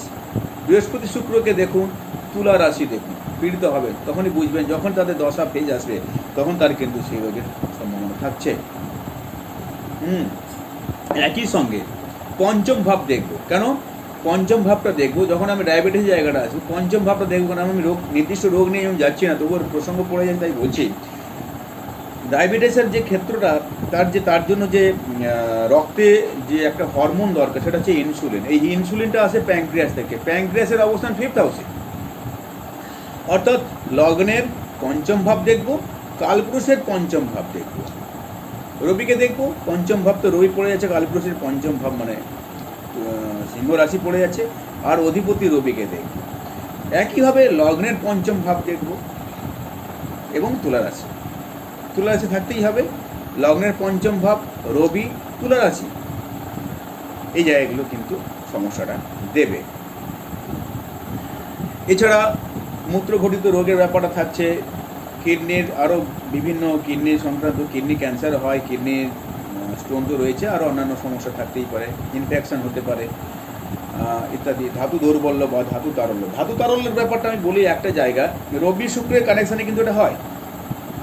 রবি শুক্রের কানেকশানে শুক্র যেখানে থাকুক না, রবি যদি পীড়িত থাকে, আর শুক্র কিন্তু রবির দ্বারাই সেটা, রবির তেজ আছে, রবি পাওয়ারফুল থাকবে, শুক্র কিন্তু পাওয়ারফুল থাকবে না। রবির তেজ থাকবে, রবিটা পাওয়ারফুল থাকবে, অগ্নিকারক গ্রহ রবি, সে অগ্নি রাশিতে বসে থাকলো, আর শুক্র সঙ্গে নিয়ে বসে থাকলো। তাহলে আপনাকে যেখানে থাকুক না, তখন বুঝে নিতে হবে তার মধ্যে কিন্তু তার সেই স্পার্ম রিলেটেড জায়গার সমস্যা থাকবে কম বেশি। এইবার আমরা চলে আসবো বৃশ্চিক রাশি। বৃশ্চিক রাশি এটা জলরাশি বলা হয়েছে। এই জলরাশিটা কিন্তু দূষিত হওয়ার সম্ভাবনা সবচেয়ে বেশি, আমি আগেও বলেছি, এটা সবাই আমরা জানি কম বেশি। বৃশ্চিক রাশিটা দূষিত হওয়ার সম্ভাবনা সবচেয়ে বেশি আছে, কারণ এটা আবদ্ধ জলরাশি, এটা তাড়াতাড়ি দূষিত হওয়ার সম্ভাবনা রয়েছে, যদি না বৃহস্পতি চন্দ্রের সঙ্গে সম্পর্কযুক্ত না হয়। যদি না হয় তাহলে কিন্তু এটা দূষিত হবে, না হলে এটা দূষিত হওয়ার চান্সটা খুবই কম আছে। ঠিক একইভাবে যখনই আমরা বিচার করব বৃশ্চিক রাশির ক্ষেত্রে বা বৃশ্চিক লগ্নের লোকেদের ক্ষেত্রে, যদি সেই মঙ্গল অড স্থানে চলে যাচ্ছে, দেখা দ্বাদশে চলে গেল মঙ্গল, অষ্টমে চলে গেল, ষষ্ঠে চলে গেল ইত্যাদি, এবং মঙ্গল পীড়িত হলো, সেখানে শনি এসে বসে গেল, রাহুর দৃষ্টি দিল ইত্যাদি, তখন কিন্তু সেই লোকটা ভীষণভাবে মারাত্মকভাবে সে কিন্তু ক্ষতিকর বলে পরিচিত হবে। অর্থাৎ সে কিন্তু সব জায়গায় একটা পেছনে লাগা, বা তার মন মানসিকতাটা ভালো হয় না, তার ফেয়ার মেন্টালিটি হয় না।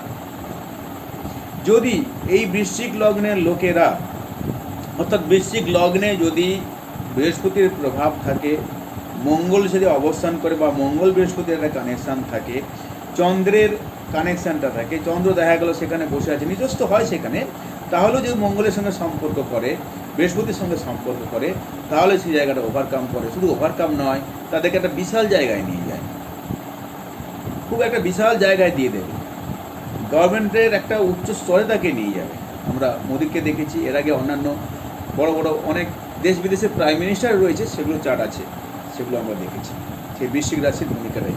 আবার বৃশ্চিক রাশির সেই লগ্নের লোক, সে হচ্ছে একটা ওয়ার্ল্ড ক্রিমিনাল, সেটা লাদেনের কথা আমরা সবাই জানি, সে লাদেনও বৃশ্চিক লগ্ন ছিল। তো বৃশ্চিক লগ্নের লোকের সেই মঙ্গল, তার যে অধিপতি মঙ্গল, সে অষ্টমভাবে ছিল, আদ্রা নক্ষত্রে ছিল, আদ্রা নক্ষত্রের মালিক হচ্ছে রাহু, সে কিন্তু সে তুলা রাশিতে ছিল, রেট্রো শনি তার লগ্ন হয়ে বসেছিল, তাকে কোনো জায়গায় খারাপ দেবে না। রবি উচ্চস্থ ছিল, প্রভাবশালী লোক, রবি উচ্চস্থ ছিল, বুধকে সঙ্গে নিয়ে প্রভাবশালী লোক, রবি থেকে তো প্রভাব প্রতিপত্তিটা আমরা বিচার করছি, অ্যারিস্টক্রেসি বিচারটা করছি সেখান থেকে। সেই রবি তার উচ্চস্থ আছে, তার কথায় লক্ষ লক্ষ লোক কিন্তু প্রাণ দিতে প্রস্তুত। একই সঙ্গে তার ধারাটা কিন্তু অন্যদিকে, গুপ্ত ধারা, গুপ্ত বিষয়ে, যেটা সমাজ, দেশ এবং মানুষকে ক্ষতির দিকে নিয়ে যাবে। ঠিক সেইভাবে আমাদের ভাবতে হবে এই জায়গায়। আমি দেখেছি বৃশ্চিক লগ্নের জায়গাটা বিভিন্নভাবে। তো আমি এখানে যেটা চলে আসছি, আমরা তো চার্টে যাচ্ছি না, আমরা মেডিকেলের জায়গায় রয়েছি, প্রসঙ্গ হলো তাই বলছি এখানটায়। একই সঙ্গে আমরা বৃশ্চিক রাশি থেকে কী কী জায়গাটা আসতে হবে, এটা হচ্ছে কালপুরুষের অষ্টম ভাব। অষ্টম ভাব থেকে কিন্তু আমাদের এখানে মঙ্গল পীড়িত হবে। যদি পীড়িত হয় তাহলে তার সেই অশ্ব, ভগন্দর, এই ধরনের ফিস্টুলা ইত্যাদি এই ধরনের এগুলো থাকবে। একই সঙ্গে মঙ্গল পীড়িত হয়, বৃশ্চিক রাশি যদি পীড়িত হয় তাহলে গুপ্ত রোগ থাকবে এবং পেনিস রিলেটেড তার রোগ থাকবে, পায়োরিয়া থাকবে, আর থাকবে তার মূত্র কৃচ্ছতা থাকবে। আর একই সঙ্গে বৃহস্পতি বৃশ্চিক রাশির অধিকারে আছে মলদ্বার, সেটা রেকটাম যেটাকে বলা হচ্ছে, এই রেকটাম এবং তার ওপরেই আছে সিগমোনয়েড অংশটা, যেখানে কিন্তু অনেক সময় কি হয়, পাইলসের ব্যাপারটা, পাইলস বাইরে থাকে আবার ভেতরেও থাকে, কোলন অংশে আর ওপরের অংশে, কোলনের নিচে আর কি, ওই জায়গাগুলো পাইলস ফর্ম করে। অনেক সময় পায়খানায় রক্ত পড়ে বা ব্লাড পড়ে, সেটা কিন্তু ওই জায়গাটা থেকে। এগুলো সবই কিন্তু বৃশ্চিক রাশির অধীনে আছে এবং মঙ্গল এটাকে রুল করছে। একই সঙ্গে জননেন্দ্রিয় কথাটা বলেছি, মূত্রাশয়, রক্তরস, এই ব্যাপারগুলো সেখানে, এই সংক্রান্ত বিষয়গুলো তার চলে আসবে। তুলা রাশি আর বৃশ্চিক রাশি যদি পীড়িত হয় তাহলে, একই সঙ্গে শুক্র যদি পীড়িত হয় তাহলে তার মধ্যে প্রস্টেট গ্ল্যান্ডের সম্ভাবনা থাকবে এবং সেখানটা কিন্তু বৃহস্পতির দৃষ্টিটা থাকতে হবে। কেন? বৃহস্পতি সেই গ্ল্যান্ডটা বৃদ্ধি করবে, ভাবটা বাড়িয়ে দেবে। যেখানে যা বৃদ্ধি করার কথা, সিস্ট বা যেখানে বৃদ্ধি হওয়ার কথা, সেখানে কিন্তু বৃহস্পতি তার জন্য দায়ী। একই সঙ্গে মহিলাদের ক্ষেত্রে ঋতুজ পীড়া বা অনিয়মিত ঋতু এগুলো চলে আসতে পারে, স্ত্রী রোগ, অন্যান্য কিছু আসবে। হাইড্রোসিসটাও কিন্তু এখান থেকে চলে আসবে। ধনু রাশি চলে আসি, অগ্নি রাশি, এটা অগ্নি রাশি, অধিপতি বৃহস্পতি।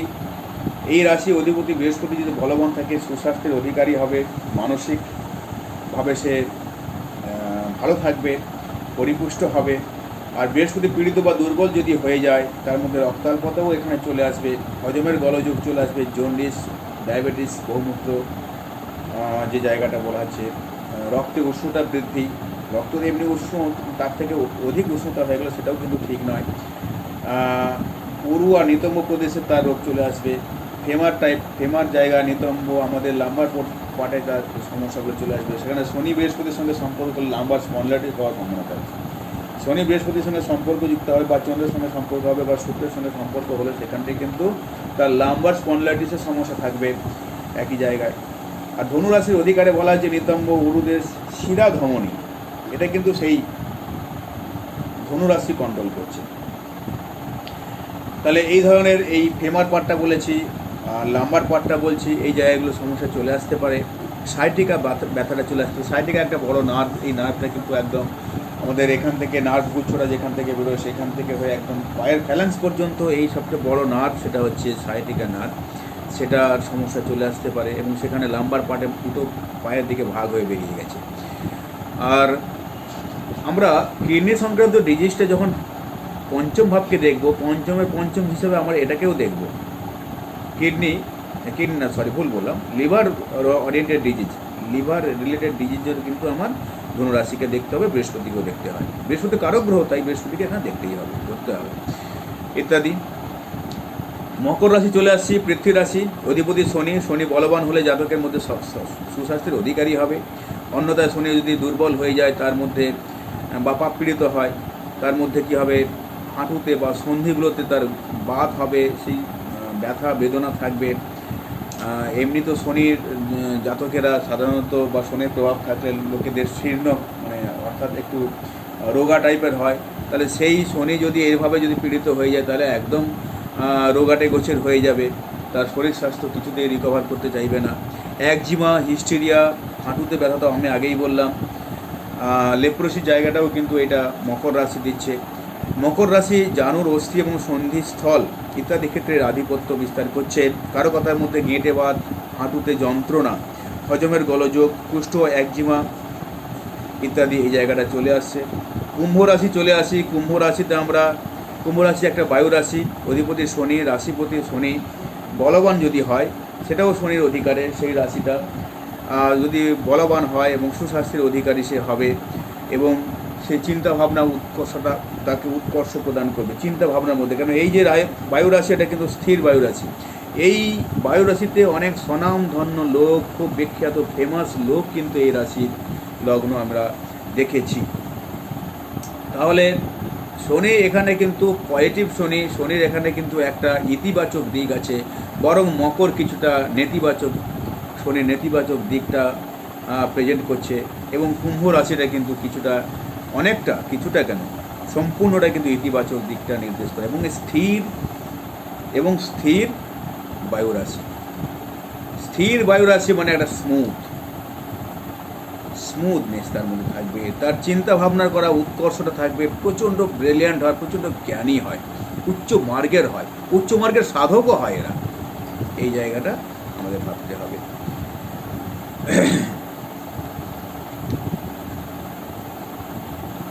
তাহলে এখানে যদি সেই রাশিপতি কুম্ভ রাশি যদি পীড়িত হয় বা শনি পীড়িত হয়, তাহলে তার কী কী রোগ হতে পারে? তাহলে হাঁটুর নিচের অংশটা পড়ে যাচ্ছে, সেই অংশে অর্থাৎ জঙ্ঘাস অঞ্চলটা তার সমস্যা আসতে পারে। হাড়ে গেঁটে বাত, হাড়ে বাত, হ্যাঁ, হাড় ভেঙে যাওয়া, হাড় ক্ষয়, এই ব্যাপারগুলো চলে আসতে পারে। একই সঙ্গে এই জায়গাটা থেকে আমি আগে বলেছি সংবনতন্ত্রটা বিচার করা হয়। সংবনতন্ত্রের জন্য এই সিংহ রাশি এবং কুম্ভ রাশি বিশেষভাবে দায়ী। সিংহ রাশি এবং কুম্ভ রাশির একটা তাদের কৌণিক জায়গাটা, যেহেতু যারা এরা সমসপ্তমে আছে, সেই জায়গাটা যদি ভালো থাকে তাহলে ঠিক আছে, যদি খারাপ থাকে তাহলে সেই সংবনতন্ত্র সংক্রান্ত সমস্যাটা চলে আসবে। তাহলে কুম্ভ রাশির মধ্যে জঙ্গা সংক্রান্ত রোগ আসবে, রক্ত সংবহনতন্ত্রের সমস্যাটা সৃষ্টি হবে, কারো কথার মধ্যে চলে আসবে, ফাইলেরিয়া চলে আসবে, রক্ত পা ফুলে যায়, রক্তের সঞ্চালনে ব্যাঘাত ঘটে, সেখানে শিরা ফুলে যাচ্ছে, শিরা ধমনির সমস্যাটা চলে আসবে, সেখানটায় এগুলো অবস্ট্রাকশন হবে, এই জায়গাটা শিরা ধমনির কাজ ঠিকমতো করতে পারবে না, তার জন্য সেখানে পা ফুলে যাওয়া, পায়ের নানাবিধ তার রোগ সৃষ্টি হবে। মীন রাশি জলরাশি, এই মীন রাশি জলরাশি অধিপতি বৃহস্পতি। এই বৃহস্পতি রাশিচক্রে বলবান, ষষ্ঠপতি সম্পর্ক বর্জিত হলে, যদি ষষ্ঠপতির সঙ্গে সম্পর্ক না করে, তাহলে কিন্তু এই জাতক স্বাস্থ্যবান হবে, নিরোগ হবে।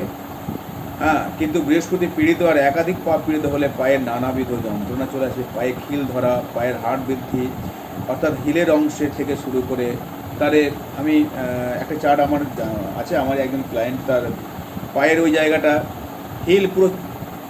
সেই জায়গাটা হিলটা পুরো একদম বুড়িয়ে গেছে, কিছু হাড় নেই ওখানটায়, মানে এমন অবস্থা হয়ে গেছে।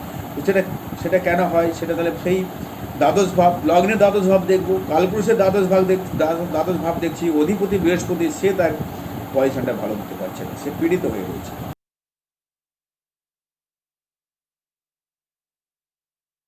সেই জায়গাটা কিন্তু আমাদের চলে আসবে, হাড়ের সমস্যা সেখানেও চলে আসবে। যদিও বৃহস্পতি কোনো হাড়ের করছে না, কিন্তু জায়গাটা তো হাড়ের জায়গা, সেখানে তো আমার হাড় রয়েছে, সেখানে আমার ভেন রয়েছে, সেখানে আমার আটারি রয়েছে, সব কিছু রয়েছে, রক্ত আছে, মাংস আছে, সব কিছুই আছে। তাহলেও কিন্তু সেই জায়গাটা যদি শনির প্রভাব থাকে, শনির দৃষ্টি রয়েছে সেখানটায়, বৃহস্পতির উপর শনির দৃষ্টি, তাহলে সেই জায়গাটা তার বাতের সমস্যা থাকতে পারে, ভেঙে যেতে পারে। শনি মঙ্গল একই সঙ্গে দৃষ্টি দিয়েছে, রবি পীড়িত হয়েছে, তাহলে পাটা ভেঙে যেতে পারে, হিলটা চূর্ণ বিচূর্ণ হয়ে যেতে পারে। আমি যার দেখেছিলাম তার কিন্তু রবিটা পীড়িত আছে, মঙ্গল দ্বারা সব কিছু পীড়িত হয়েছে, শনিটা দুর্বল আছে, শনির দ্বারা পীড়িত হচ্ছে, এবং সেই জায়গাটা চন্দ্র বসে আছে, অর্থাৎ কন্যা লগ্নের জন্য চন্দ্র সেখানে বসে আছে, একাদশপতি সেখানে বসে থাকে, কিন্তু সেই রিকভার দেওয়ার কথা সপ্তমভাবে বসে রয়েছে, সেই জায়গাটা হিল ভেঙে হিল চূর্ণ বিচূর্ণ হয়ে গেছে, চন্দ্রের দশাতেই হলো এটা। এবং এগুলো আরও আমাদের দেখতে হবে, কেন হলো, কীভাবে হলো, এই জায়গাগুলো আমার দেখতে হবে। আর এখানে কী কী রোগের ব্যাপারটা আসতে পারে, হজমের গোলযোগটাও আসতে পারে এখানটায়, পায়ে নানা রকম যন্ত্র তার বাত আসতে পারে, নানা রকম সমস্যা, মাংসপিণ্ডের বৃদ্ধি, সিস্ট, এখানেও সিস্ট হতে পারে, রক্ত দুষ্টি আসতে পারে। মীন রাশি পা দুটোকে নির্দেশ করছে। পা থেকে হিল থেকে নিয়ে পায়ের আঙুল পর্যন্ত সব কিছু সমস্যা সে এনে দিতে পারে। এটা গেল আমাদের রাশির পরিপ্রেক্ষিতে এতগুলো কথা বললাম। আজকে আমাদের আর সময় নেই, আমি এখানে শেষ করব। আর এছাড়া আমাদের অ্যানাটমি পার্টের মধ্যে আমি যতটুকু বললাম খুবই সীমিত বললাম, খুব কমই বললাম, এটা সম্ভব নয়। আমি এই 1-1.5 ঘন্টার মধ্যে সমস্ত কভার করা সম্ভব নয়। বরং আপনারা একটু অফিসে যোগাযোগ করবেন। মেডিকেল অ্যাস্ট্রোলজি যারা ইচ্ছুক আছেন, মেডিকেল অ্যাস্ট্রোলজি ঠিকমতো শিখতে চাইছেন, তারা অফিসে যোগাযোগ করুন। আমার মনে হয় স্পেশাল ক্লাস করে কিন্তু একটা করা উচিত, স্পেশাল ক্লাস করে আমি বলবো এটা। এবং যারা ইচ্ছুক আছেন তারা ওটা কন্টিনিউ করতে পারেন, অফিসে যোগাযোগ করবেন। একই সঙ্গে আমাদের অ্যানাটমি ফিজিওলজির পার্টটাও আপনারা থেকে আপনার গুগল থেকেও নিতে পারেন, কী কী পার্টগুলো পড়ছে, কোন রাশিতে কী কী পার্টগুলো পড়ছে, সেগুলো আপনার সেখান থেকে পেয়ে যাবেন। প্লাস আর আমি এই মেডিকেল অ্যাস্ট্রোলজি ক্লাস করতে গেলে প্রচণ্ডভাবে একদম নিখুঁত বিচারের জায়গায় যেতে হবে, ডিগ্রি ওয়াইজ যেতে হবে, আরও অনেক কিছু ব্যাপার আছে, খুব সহজে কিছু হবে না। আর বিশেষ করে অন্যান্য বিচার যাই বলুন না কেন, দেন বলুন, আপনার ক্ষমতা আছে, ইনটিউশন পাওয়ার আছে, সব কিছু আছে, বলে দিতে পারেন, কিন্তু আপনি বা আমি বিধানচন্দ্র রায় নই। মানুষকে দেখে রোগ বলে দিতে পারবো না, বিধানচন্দ্র রায় নই আমি, আমরা না, আপনি না আমি। আপনার যতই ইনটিউশন পাওয়ার থাকুক, মেডিকেল অ্যাস্ট্রোলজির যদি প্রেডিকশন দিতে হয়, একটু সময় নিয়ে ভালো করে ধীরে সুস্থে করতে হবে, অনেক কিছু দেখার বিষয় আছে। শুধু ন্যাটাল চার্ট দেখে বলে দিলাম কিছু হবে না। ন্যাটাল চার্টে আপনার দেখা গেল কিছু কিছু খারাপ জায়গা রয়েছে। এই যে ন্যাটাল চার্টে আমি দেখছি এখানটায় ফোর্থ হাউসে কিন্তু জায়গাটা খারাপ আছে। তো এই ফোর্থ হাউস যদি অন্য জায়গায় না থাকে, অন্য জায়গায় যদি এগুলো বলবৎ থাকে, তাহলেও আপনি তো দেখে ন্যাটাল চার্ট দেখেই বিচার করছেন। দেন ক্লায়েন্ট আসলো, আপনার ন্যাটাল চার্টে আপনার ফোর্থ হাউস খারাপ আছে, আপনার বাস্তু দোষ আছে, তাই তো বলবেন, বাস্তু প্রতিকার করতে হবে। তাহলে এটা একদম ভ্রান্ত হয়ে যাবে, হবে না। সব জায়গায় দেখতে হবে। বাস্তু দোষটা তো আমার এই পারে, কিন্তু আমি বাস্তু দোষের কথা আসছি না, সেটা তো আমার ওই পার্টে চলে গেল। কিন্তু মেডিকেল পার্টের মধ্যে কিন্তু যখন আমরা আসবো, সেটাও আমাদের সব কিছু প্রেডিকশন আমার দেখে, ভালো করে দেখে বলা উচিত। আমি তো ওভারঅল একই কথাই বলবো, কিন্তু মেডিকেল পার্ট দেখতে গেলে আমাদের অনেকগুলো চার্ট দেখতে হবে, অনেক কিছু বিষয় দেখতে হবে, ডিগ্রি দেখতে হবে, তারপরে আমাদের একটা জায়গায় আসতে হবে। আজকে আমি এখানে ক্লাস শেষ করছি। আমি আজকে প্রশ্ন উত্তরের জায়গাটা যাচ্ছি না, সময় নেই, আমার শরীরটাও ভালো নেই, আমি জায়গায় যাচ্ছি না। এমনি সময়টাও হয়ে গেছে প্রায় 10টা বাজে। আমরা নিশ্চয়ই পরে আবার আলোচনা করব, মেডিকেল অ্যাস্ট্রোলজি কেন, অন্যান্য বিষয় নিয়ে আলোচনা করব। নমস্কার, ভালো থাকুন সবাই, আনন্দে থাকুন এবং টেক কেয়ার। এই সময়টা সবাইকে তো সতর্ক থাকতে হবে। এই সময়টা বিশেষ করে খুব দুর্দিন যাচ্ছে, খুব সঙ্গীন অবস্থায় চলছে। আমাদের সবার একটা চিন্তা কপালে ভাঁজ করে গেছে, খুব সাবধান থাকতে হবে। এই বলে আমি আমার আজকে এখানে ক্লাস শেষ করছি। নমস্কার।